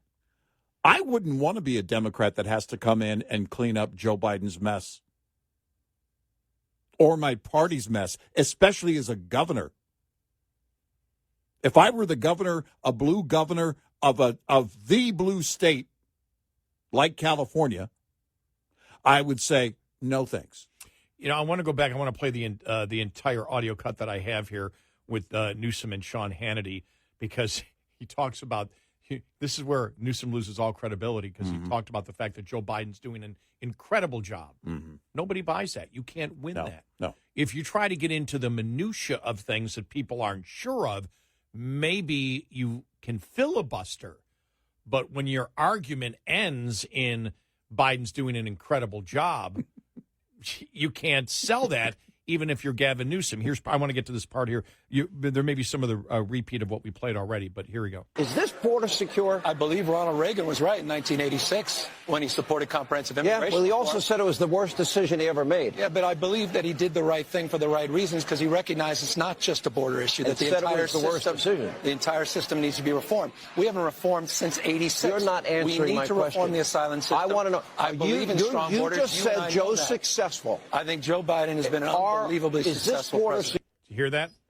I think Joe Biden has been unbelievably successful. Yeah. Can you sell that unbelievably successful to the American public? No. No. Absolutely not. So, again, the image of him, and, you know, he is, by the way, I say he's younger.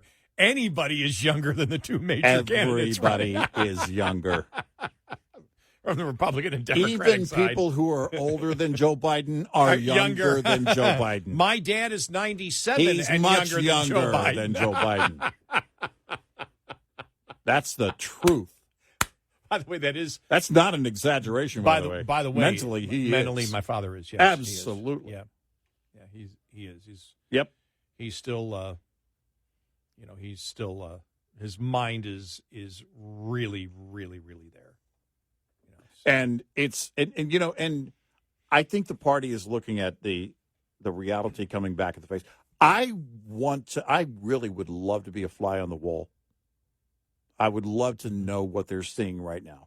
But my thing on Newsom's always been the fact that he looks younger. He's got, as I call it, and it's amazing that he's the California governor, because he looks like 1990. What's his name? Pat Riley. Pat Riley, the coach of the L.A. Lakers back then. He looks just like him. You know what it is? It's the hair slicked back like that, and it's like, okay, I'm slick. I'm slick. I'm cool. I have it together, and it's like your state sucks right now under your leadership. Yeah. And let me make this clear here. The policies of your state suck. There you go. Yeah. And by the way, if you play on the junior varsity squad, we believe that's okay. How dare he go after junior varsity, JV squad? Yeah, so you can't, that's the thing. The Republicans are selling fear and panic around the border and crime. Mm-hmm. Most Republicans don't live in those cities. Right. If it's not true, why are the people in those cities are the ones that are saying it? The panic on border is coming all from Democrats. Mm-hmm. They're the ones that run the cities. Yep. Republicans don't run them. And the crime, well, you see that based on the statistics. Yep.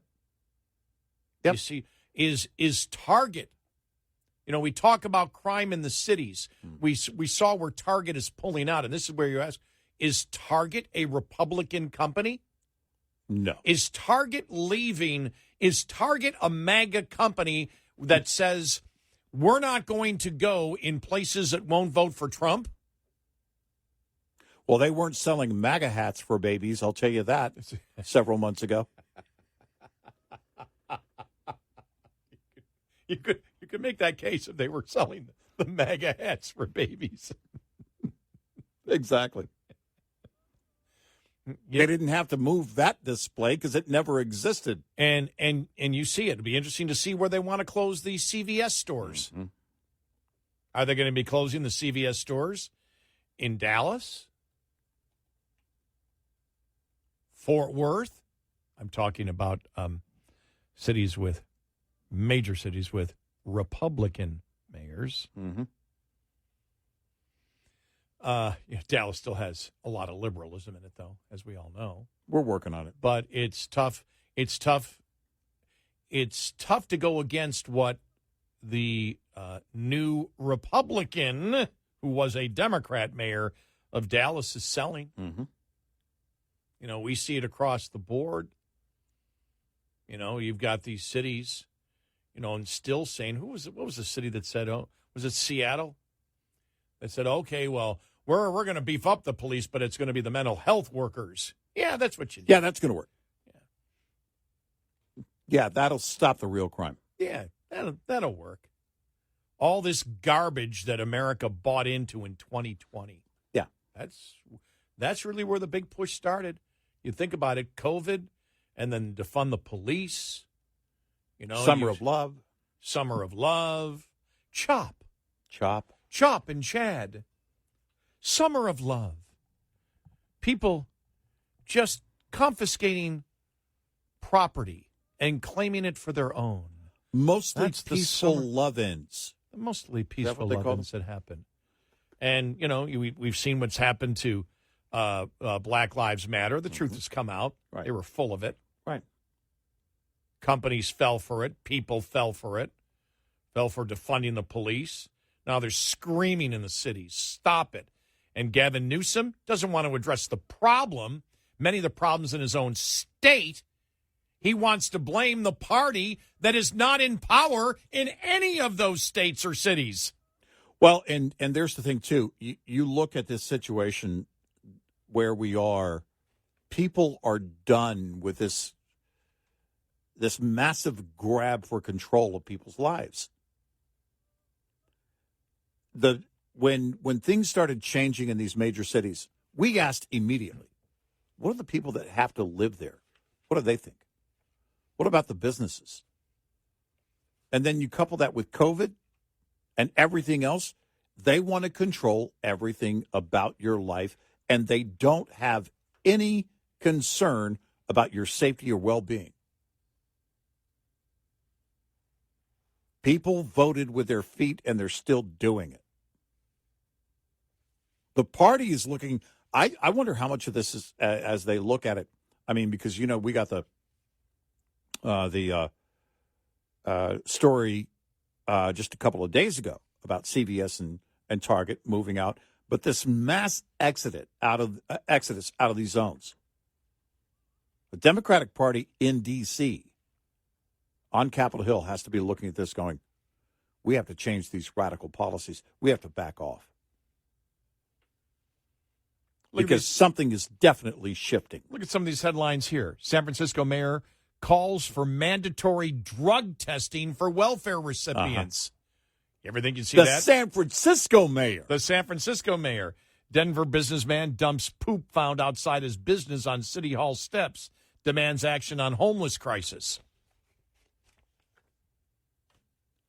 People are done with this ludicrous behavior by those running these major cities, and the Democratic Party, they're responsible fully and completely. And the best they have, who is Gavin Newsom, yeah, is saying that these things aren't really happening in the cities. Right. Call your friends over in D.C.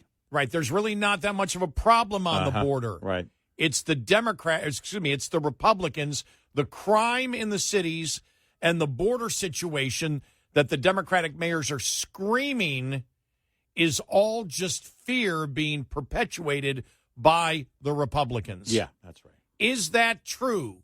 Do Democrats believe, rank and file Democrats believe that's true? Something is changing.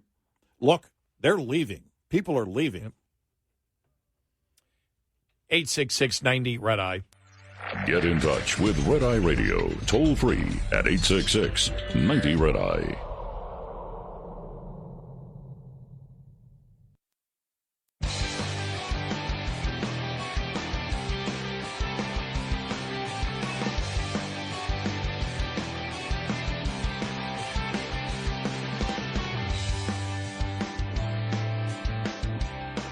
It's Red Eye Radio. He's Eric Carly, and I'm Gary McNamara. Oil up. We'll get to the problems that might cause. Where is inflation going? More on the debate. And we do have to play because it's our segment on the show. Neil deGrasse Tyson is an idiot. He's truly an idiot. People view him as this smart guy. You should have heard him on with Konstantin Kisin on his podcast on transgenders. Oh, my. Gee, he's a lunatic. He is an absolute lunatic. And we'll go through some of the points and some of the lowlights of it. Because what he is saying is what we need to do is we need to have many categories like we do in wrestling.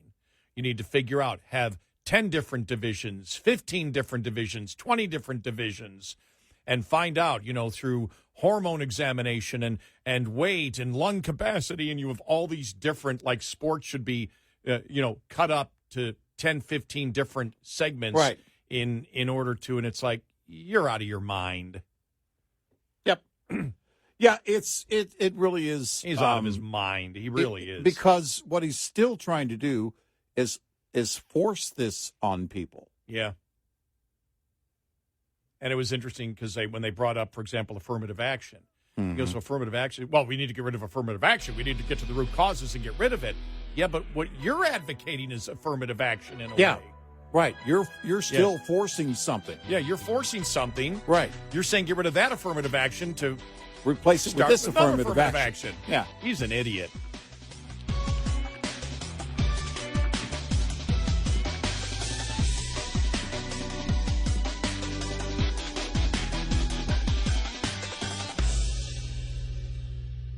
This is Red Eye Radio on.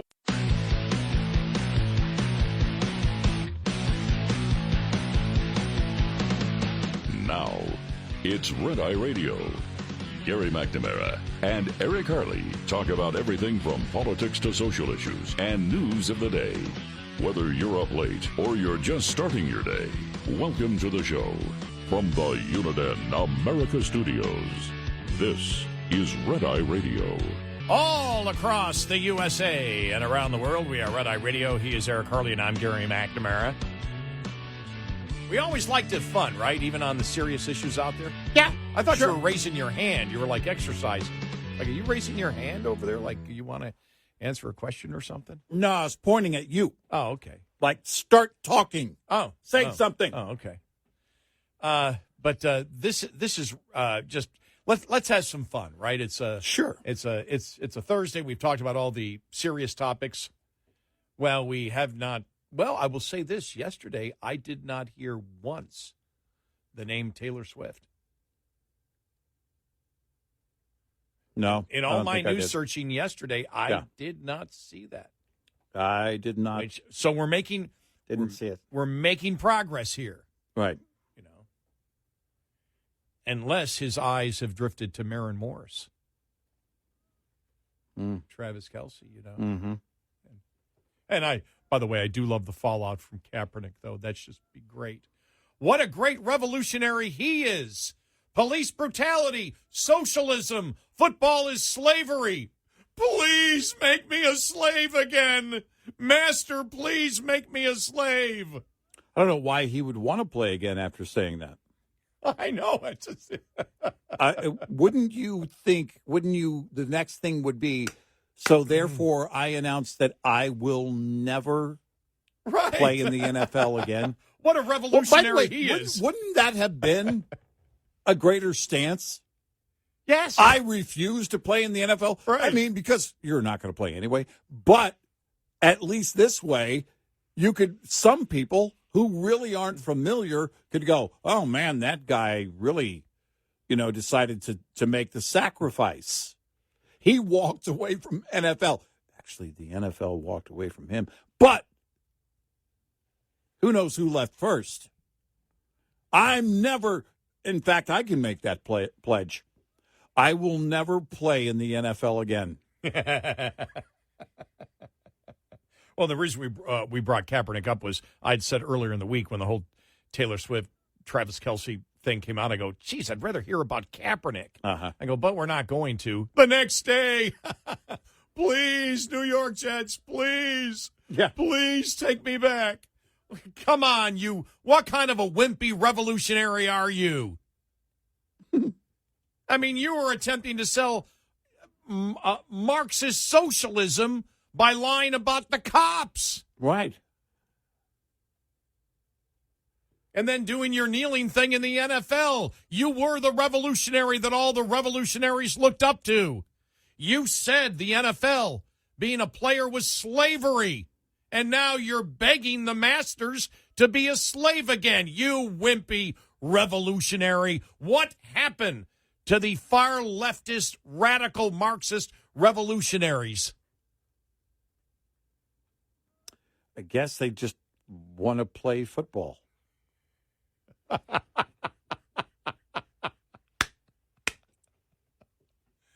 Oh, my. That was just the best this week. That was the best. By the way, when I say the whole master slavery thing, that's not my opinion. That is those are his opinions. Mm-hmm. And we're just throwing his opinions right back in his if face. He believes that playing in the NFL is that they are the masters and the players are the slaves, then why would he want to play? Yes. Either he's changed his mind about that. Haven't heard him say that. Haven't heard him walk that back. Or he was lying to begin with, and he clearly has never thought that. Because if you think that, then you wouldn't want to be there. Right, exactly. It's the last thing you'd want to be about. If you really actually believe it, you wouldn't want to play ever again. If you wish to play in the NFL again, you might not be a revolutionary. Just possibly you're not, maybe you're a fake. Just throwing that possibility out there. He's a poser revolutionary. Yeah. Jeez. What do you actually believe in? Yeah, exactly. Yeah. Just greatness. Greatness. You know, and now, wasn't his girlfriend, or didn't they say his girlfriend or his wife or whatever was really the source of the Marxist part of what he was saying? That's where I thought that was something that had come out early on. Yeah, I don't know. I don't remember. And by the way, we were right on all that. Remember when we said that? Remember when we said that early on? Because, folks, this is about Marxism. It's not about police brutality. It's not about, the systemic racism. It's about promoting Marxism by tearing down institutions, governmental institutions like law enforcement. That's what it's about. Yeah. And we were right. We were right because he admitted, no, none of this can work outside of the Marxist. He just said that recently. Yeah. None of the change can be made in our current form of government, we need to be a Marxist government. Right. He just did that a couple of months ago. Boy, we got flack for that when we said it. You guys are wrong. No, we were right.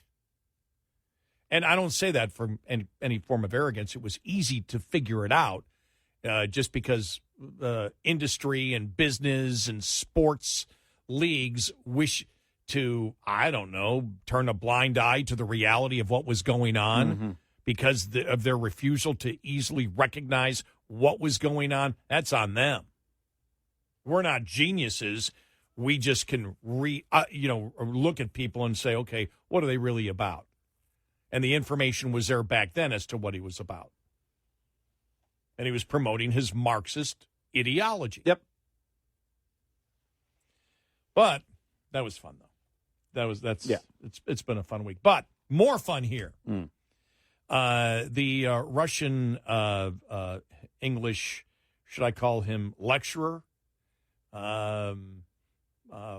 Political opinion giver, Konstantin Kisin, who's really good, has a podcast. And he had Neil deGrasse Tyson on. The so-called the man of science. And they got into the transgender stuff. And let's play a little bit of it. We'll play a little of it, then comment, then play a little bit more of it. And then there's a real great highlight coming up because Tyson gets upset. But here you go. And this is on the radical transgender movement. One of your functions over time has been to communicate scientific knowledge to the public. Yeah. And that's why I was quite surprised to hear you talk about the idea that we all exist on a spectrum where you wake up one day and you feel like you're more female and more male. The XXXY chromosomes are insufficient because when we wake up in the morning, we exaggerate whatever feature we want to portray the gender of our choice. Suppose no matter my chromosomes, today I feel 80% female, 20% male. I'm gonna put on makeup. I'm gonna do that. Tomorrow I might feel 80% male. I'll remove the makeup and I'll wear a muscle shirt. Why do you care? Yeah. What business is it of yours to require that I fulfill your inability to think of gender on a spectrum? My only point was that if who you decide is male and female in the street is a construct of style and trends and what the beauty industrial complex wants you to see, if that's how we establish gender, then maybe some people want to be fluid within that gender identify. So they'll wear a skirt, but maybe have a beard, or they'll mix and match that in whatever way you want. Okay, before he answers, you and I had the same thing. We're going to stop it here. That's not the argument. No, how people conduct their own lives, and if they want to live that way, especially if they're an adult, is up to them. That's not, no one is having this debate on the main stage here. And when we were watching this previously, because we watched it before, we stopped it and said to each other, that's not the argument. That's not the argument. And that's what Kisin comes up with here. Here we go. Hold on. I'm not, wait, I'm almost done. So, okay, if a person using the tools of the beauty industrial complex wants to mix and match this, yeah, and they are expressing their freedom in a free country to do so, why is your job to tell them not to? Okay. That's my only point. And so I'm speaking of gender expression and the freedom to do so. And if you want to restrict that, then what country are we living in? Yeah, go ahead. So first of all, I don't know a single person, and we've talked to trans people on the show. We have trans employees at Trigonometry. We've spoken to all sorts of people about this issue. I do not know a single person who wants to prevent people from dressing how they want or behaving how they want or choosing any name that they want. However, Well, The wait, problem okay. is, So you don't, but you know such people are out there. I'm sure such people exist in the same way that there are people who believe that the Earth is flat and so on, but they're a tiny minority. They exist. It is I don't not know how a tiny they are, given the dialogue today. Fair but go point. on. Fair point. However, what I would say is that the conversation in the public consciousness has become prominent not between people who want to defend the right of anyone to dress how they want and the people who want to prevent that. The reason the conversation's become an issue is that we assign and allow certain privileges to people based on their sex. And then he goes into that, based on, everything, and he gets into affirmative action and because it's a long interview. And so we can't play the whole thing. And then DeGrasse Tyson is like, well, then we need to basically not have affirmative action for women, that we should have solved that problem. Why does it exist? We need to go to the root causes. Now, what Kissen doesn't answer is, but you, by stating, because he gets bizarre in this. Yeah. He gets completely bizarre and says we should fragment sports into how many, whatever we need, to basically have 10 leagues, 15 leagues, 20 different leagues, or whatever, to make it like wrestling. Well, the fact is, and Kissen does point out, he goes, doesn't matter. You got a 190-pound man against a 190-pound woman. The 190-pound man's going to win. Hearts does the hormone thing, isn't it? He keeps knocking down everything, and it doesn't matter. DeGrasse Tyson just gets louder and louder and louder and louder. He never makes one scientific point. And the point is that it is, and Kissen didn't get him on this because Tyson can't answer this. It's what we have said before, because they're trying to say gender is one thing and sex is another. But then they say men should play against women. Well, then gender and sex become the same thing.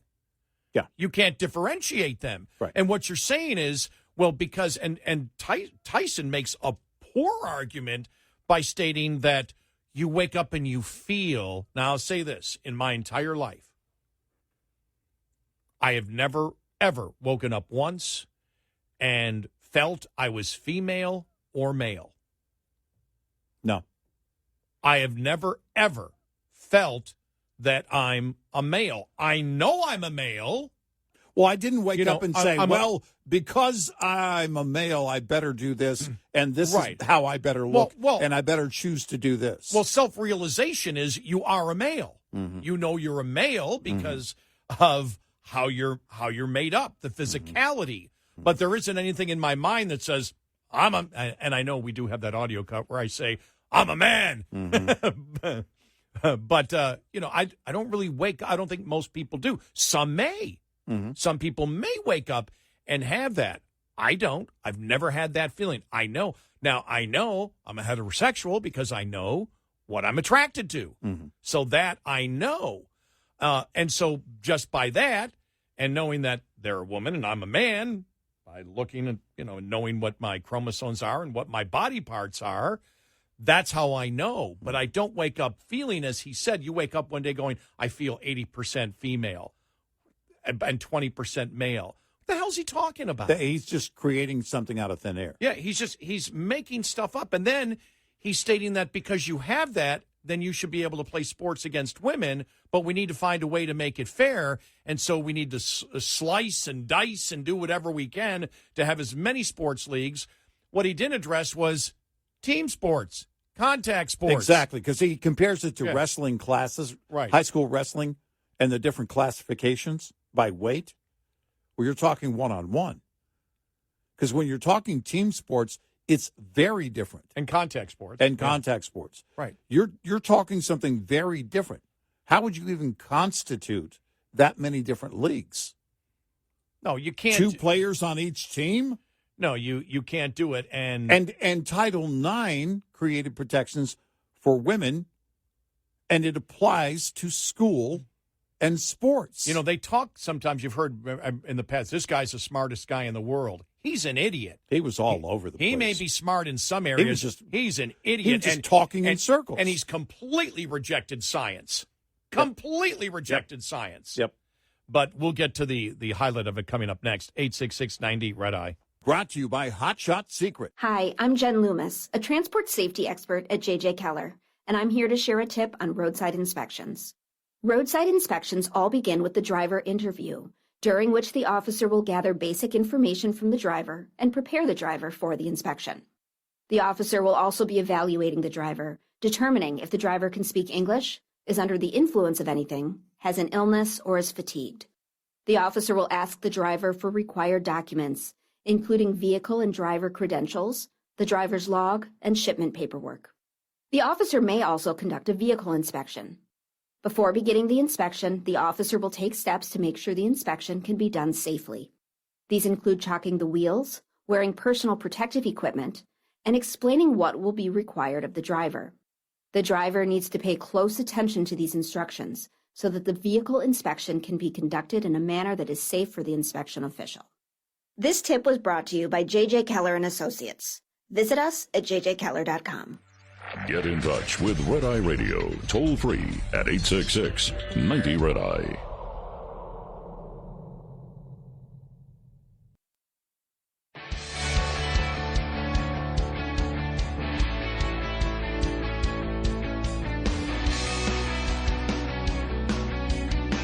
It's Red Eye Radio. He's Eric Cronin. I'm Gary McNamara. All right, getting back to this podcast interview that was done on the Konstantin Kisin podcast with Neil deGrasse Tyson on the transgender movement, where he's just Tyson's nuts. He's absolutely nuts. And I wanted to play what I viewed as the highlight when the other host, I don't know his name, on the Konstantin Kisin cast, after all of the talk going on for 20 minutes, still gets back to the original question, which he won't answer. Here it is. I think a lot of people would have an issue with what you're saying, Neil, is because they see women being denied opportunities. They see an unfair playing field, metaphorically and literally speaking. So fix the playing field, damn it. What? Don't say it's an unfair playing field, so all of a sudden the big issue is trans women taking the slot of a woman in an unfair playing field. Fix the playing field. And you know something? The day you fix that playing field, this conversation will look completely ridiculous. That's what I'm trying to tell you. They did fix the playing field. It's called Title IX. Yeah. They fixed it years ago, Neil. He's a nutcase. He really is a nutcase. No one's saying that the boy who wants to be a girl can't play on the boys' team. But what do we hear from the left? Well, that makes the boy who wants to be a girl uncomfortable. So, therefore, we must make all of the girls in their locker room uncomfortable.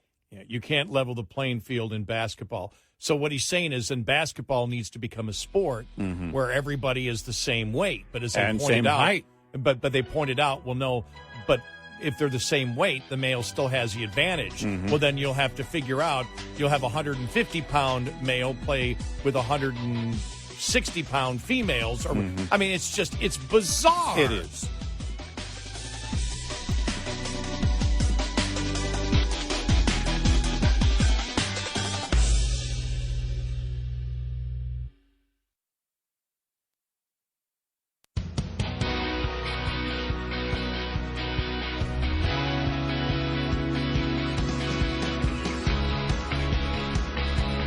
On your smart speaker, say, play Red Eye Radio. And, if you're really nice, she might. Red Eye Radio. And he's Eric Harley, and I'm Gary McNamara. I really got a kick out of watching that because I watched the entire video of the interview between Konstantin Kisin and Neil deGrasse Tyson on the transgender movement. And it's interesting because you and I were just talking about how animated Tyson was and how angry he got. And if you look at the faces of Konstantin Kisin and his co-host in the actual podcast, they sort of look like they have the emotion in asking the questions like the Bobs on Office Space. You know, I mean, just that blank stare and asking it very matter of factly, and so he's just. He's screaming, he's yelling, and it's like, well, how do you do it? Well, you find a way. And to me, that's the ultimate in virtue signaling from the left, which is you're the one saying that things have to change. you're the ones that are saying men must be able to play women's sports. You're asked how, and you scream, well, you've got to find a way. There's got to be a find a way somewhere. We all get together and find a way. Well, you're the one that's suggesting it, and you can't come up with a way. And that's the ultimate. You don't know what to do. And you and I both know that he tried to change the topic multiple times. He wouldn't actually answer the questions because he couldn't. Well, but he equates being louder with being right. And he got louder the wronger he got. Well, the one time Konstantin Kisin tried to get in, and he said, yeah, buddy. Goes, well, hold on. I know you have opinions on this, and I think you're a smart guy, but I've thought about this for the longest time. I mean, there was like this incredible arrogance that I'm a scientist. You know, I'm a scientist, and I've thought about this for the longest time. I have no answers. I'm just going to virtue signal by screaming that there has to be a way and find a damn way to include transgenders in all of sports. And so he comes up with the whole wrestling thing. Well, we found wrestling for weight classes and boxing for weight classes. And Konstantin Kisin then says, yeah, but a 190-pound man will beat a 190-pound woman every time. Doesn't matter the hormones in. They're going to win. You know that. The heart, the hip. He didn't argue any of the scientific points with him. Well, then you got to find other ways. Like what's the, then basically insisting then, okay, then you got to figure out a way to have a man who weighs 10, you got to figure out what the what do you call it? The ratio will be for weight for men, the hormone percentage in, and you take the weight, the hormones, and then you come up with different classifications. So you may have in wrestling, a 130-pound woman take on 110-pound men based on the fact of monitoring their hormone levels throughout. Yeah. What are you talking about? And then you have all these, you have, as he said, 10 different classifications for wrestling that includes both genders. Well, number one, I don't think there's going to be many people that want to see women wrestling men to begin with. And number two, what he forgot was contact sports. Never got involved in that. But it's just the way he was screaming, you got to find a way. That is the ultimate in virtue signaling. Well, that you care more, but you don't have any answers. Right. You have no answers, but I care more. I'm promoting something that is pure fiction. There's no science to it. And with Neil deGrasse Tyson, the interesting thing is he's known and has been known to be a scientist.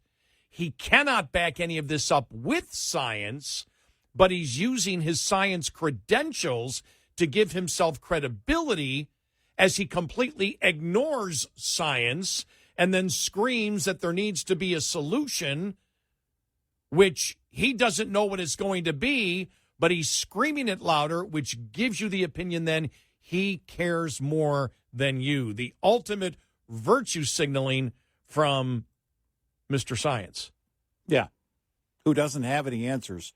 But he's answers. Really thought about it. Right. Just. Yeah, we see this over and over again from the left. They're built up to be something that ultimately they're not. Their credibility crumbles in a moment like this.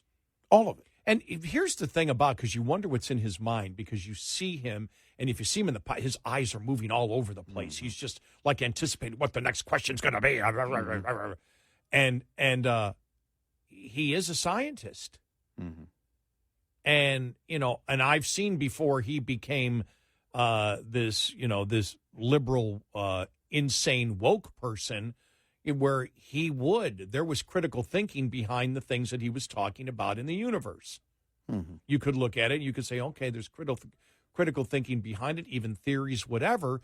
You could follow him on that. Well, an astrophysicist, if you look at it, if you look at the things where he's applied certain principles where, okay, it can't possibly be this, and he would break it down as to why based on the science, and can't do that here? Based on physics, right. Based on, and physics is, not that physics doesn't change, but for so much of physics, what you know right now is basically a constant. And so you know what it is, but you just wonder in his mind, because you know a part of him, which is why I think there's some of the anger, cannot justify what he's actually saying in his scientific mind. He only wants to be thought of as being someone who cares. Yeah. That is pure virtue signaling. There's the scientist part, then there's the virtue signaling part of it. Right. Is the only, because you wonder how. Because where does he start?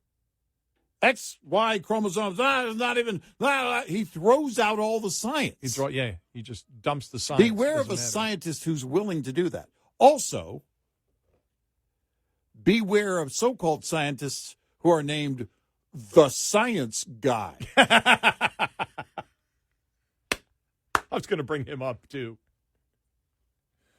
Yeah. It's not who they are, it's how they debate and how they present. And then the science guy is setting a globe on fire to make a point. Sorry, Bill. It doesn't work that way, dude. The science guy.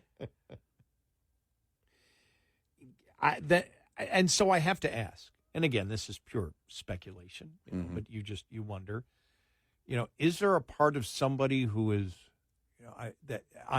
not all, but some people that are extremely highly intelligent, that and logical, that they view that part of themselves, the caring part of themselves, is missing, and so they must virtue signal in some way. I don't want to. I don't want to play psychologist here, but I would say that he had issued. It's likely that he had issued the opinion, and then as a scientist, he needs to be right. So you issue the opinion, and now you've got to make that opinion work, like you do with other things in science. But in this case, that's anti-science. Yes, in this case.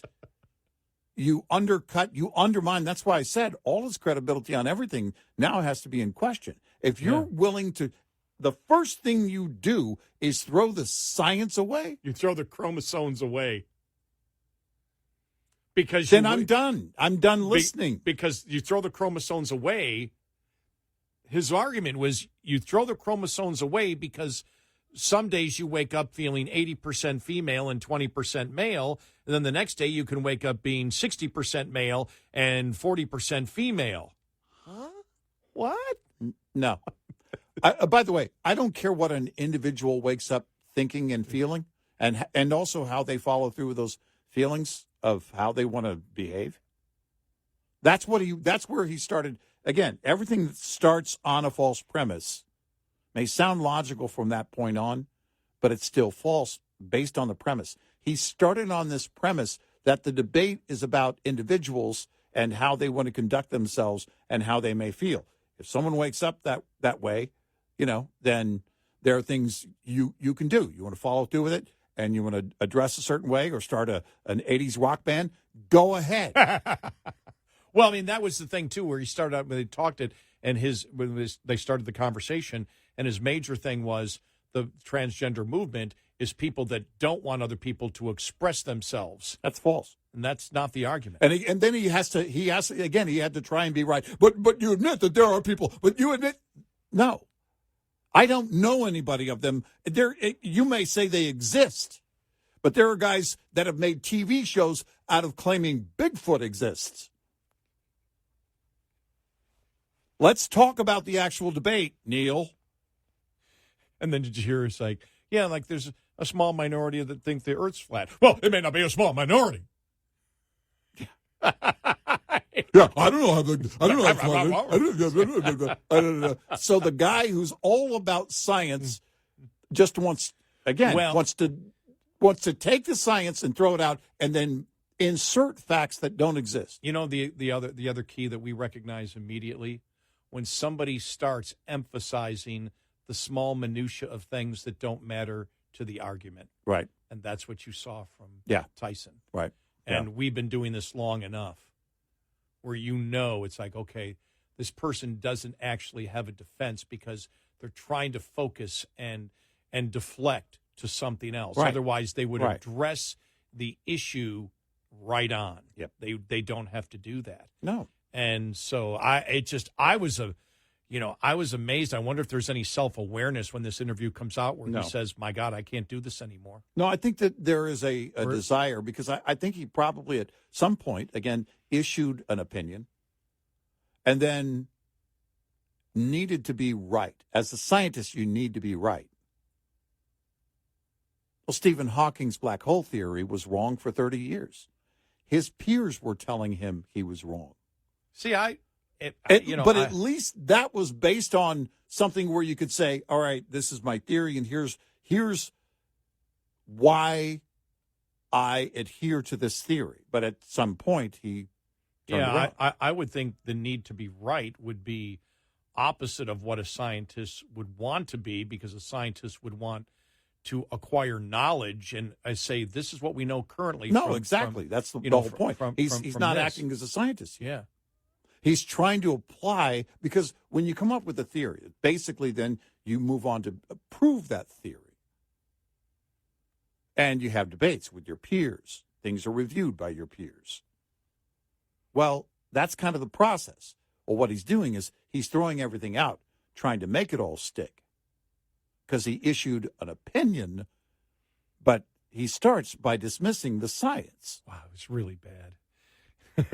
But it was entertaining, wasn't it? Yeah. 866-90-RED-EYE. Get in touch with Red Eye Radio, toll free at 866-90-RED-EYE.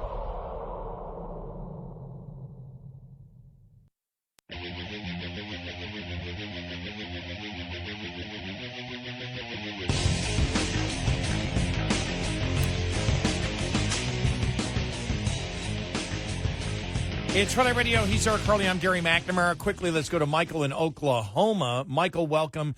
You're on Red Eye Radio as we talk about Tyson's podcast insanity. Hi, Michael, on the transgender movement. Gary and Eric, I just wanted to compliment both you good gentlemen. You two both made the definitive statement with regard to this, that you two men, as I have no reason to question that all people know our gender.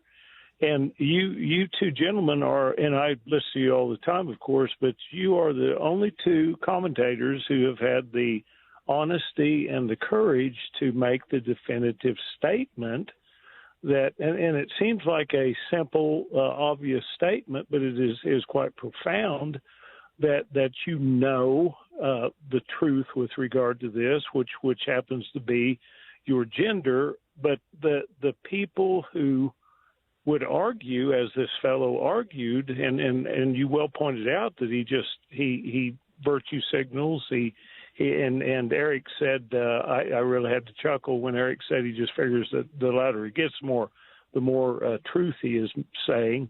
But excellent on you two gentlemen's part. And one last comment. Our society has been coerced into not stating honestly and courageously, as you two gentlemen have, because they don't want to come across as offensive. And that's where this quagmire of discussion and argument has arisen, is because there aren't enough people, as you two good gentlemen are, to state, hey, look, we know the truth on this, and you are either lying or you are mentally incapable. And so just wanted to compliment you two good gentlemen. Well, thank you so much. Well, one of the problems that they have, Michael, and we said this in the very beginning, is say, when they say gender is different than sex, well, then fine, then you can't justify men playing against women. Right. Well, no, gender is different from sex, but if they think they are, then they truly are the other sex. Can't have it both ways. No, you can't. That's the easiest part to tear down. Right. And Eric and I have been covering this long enough where it used to be gender is different from sex. Now it's involved to both. Gender is different from sex, but gender is sex. You can live the way you want to, but you can't change science.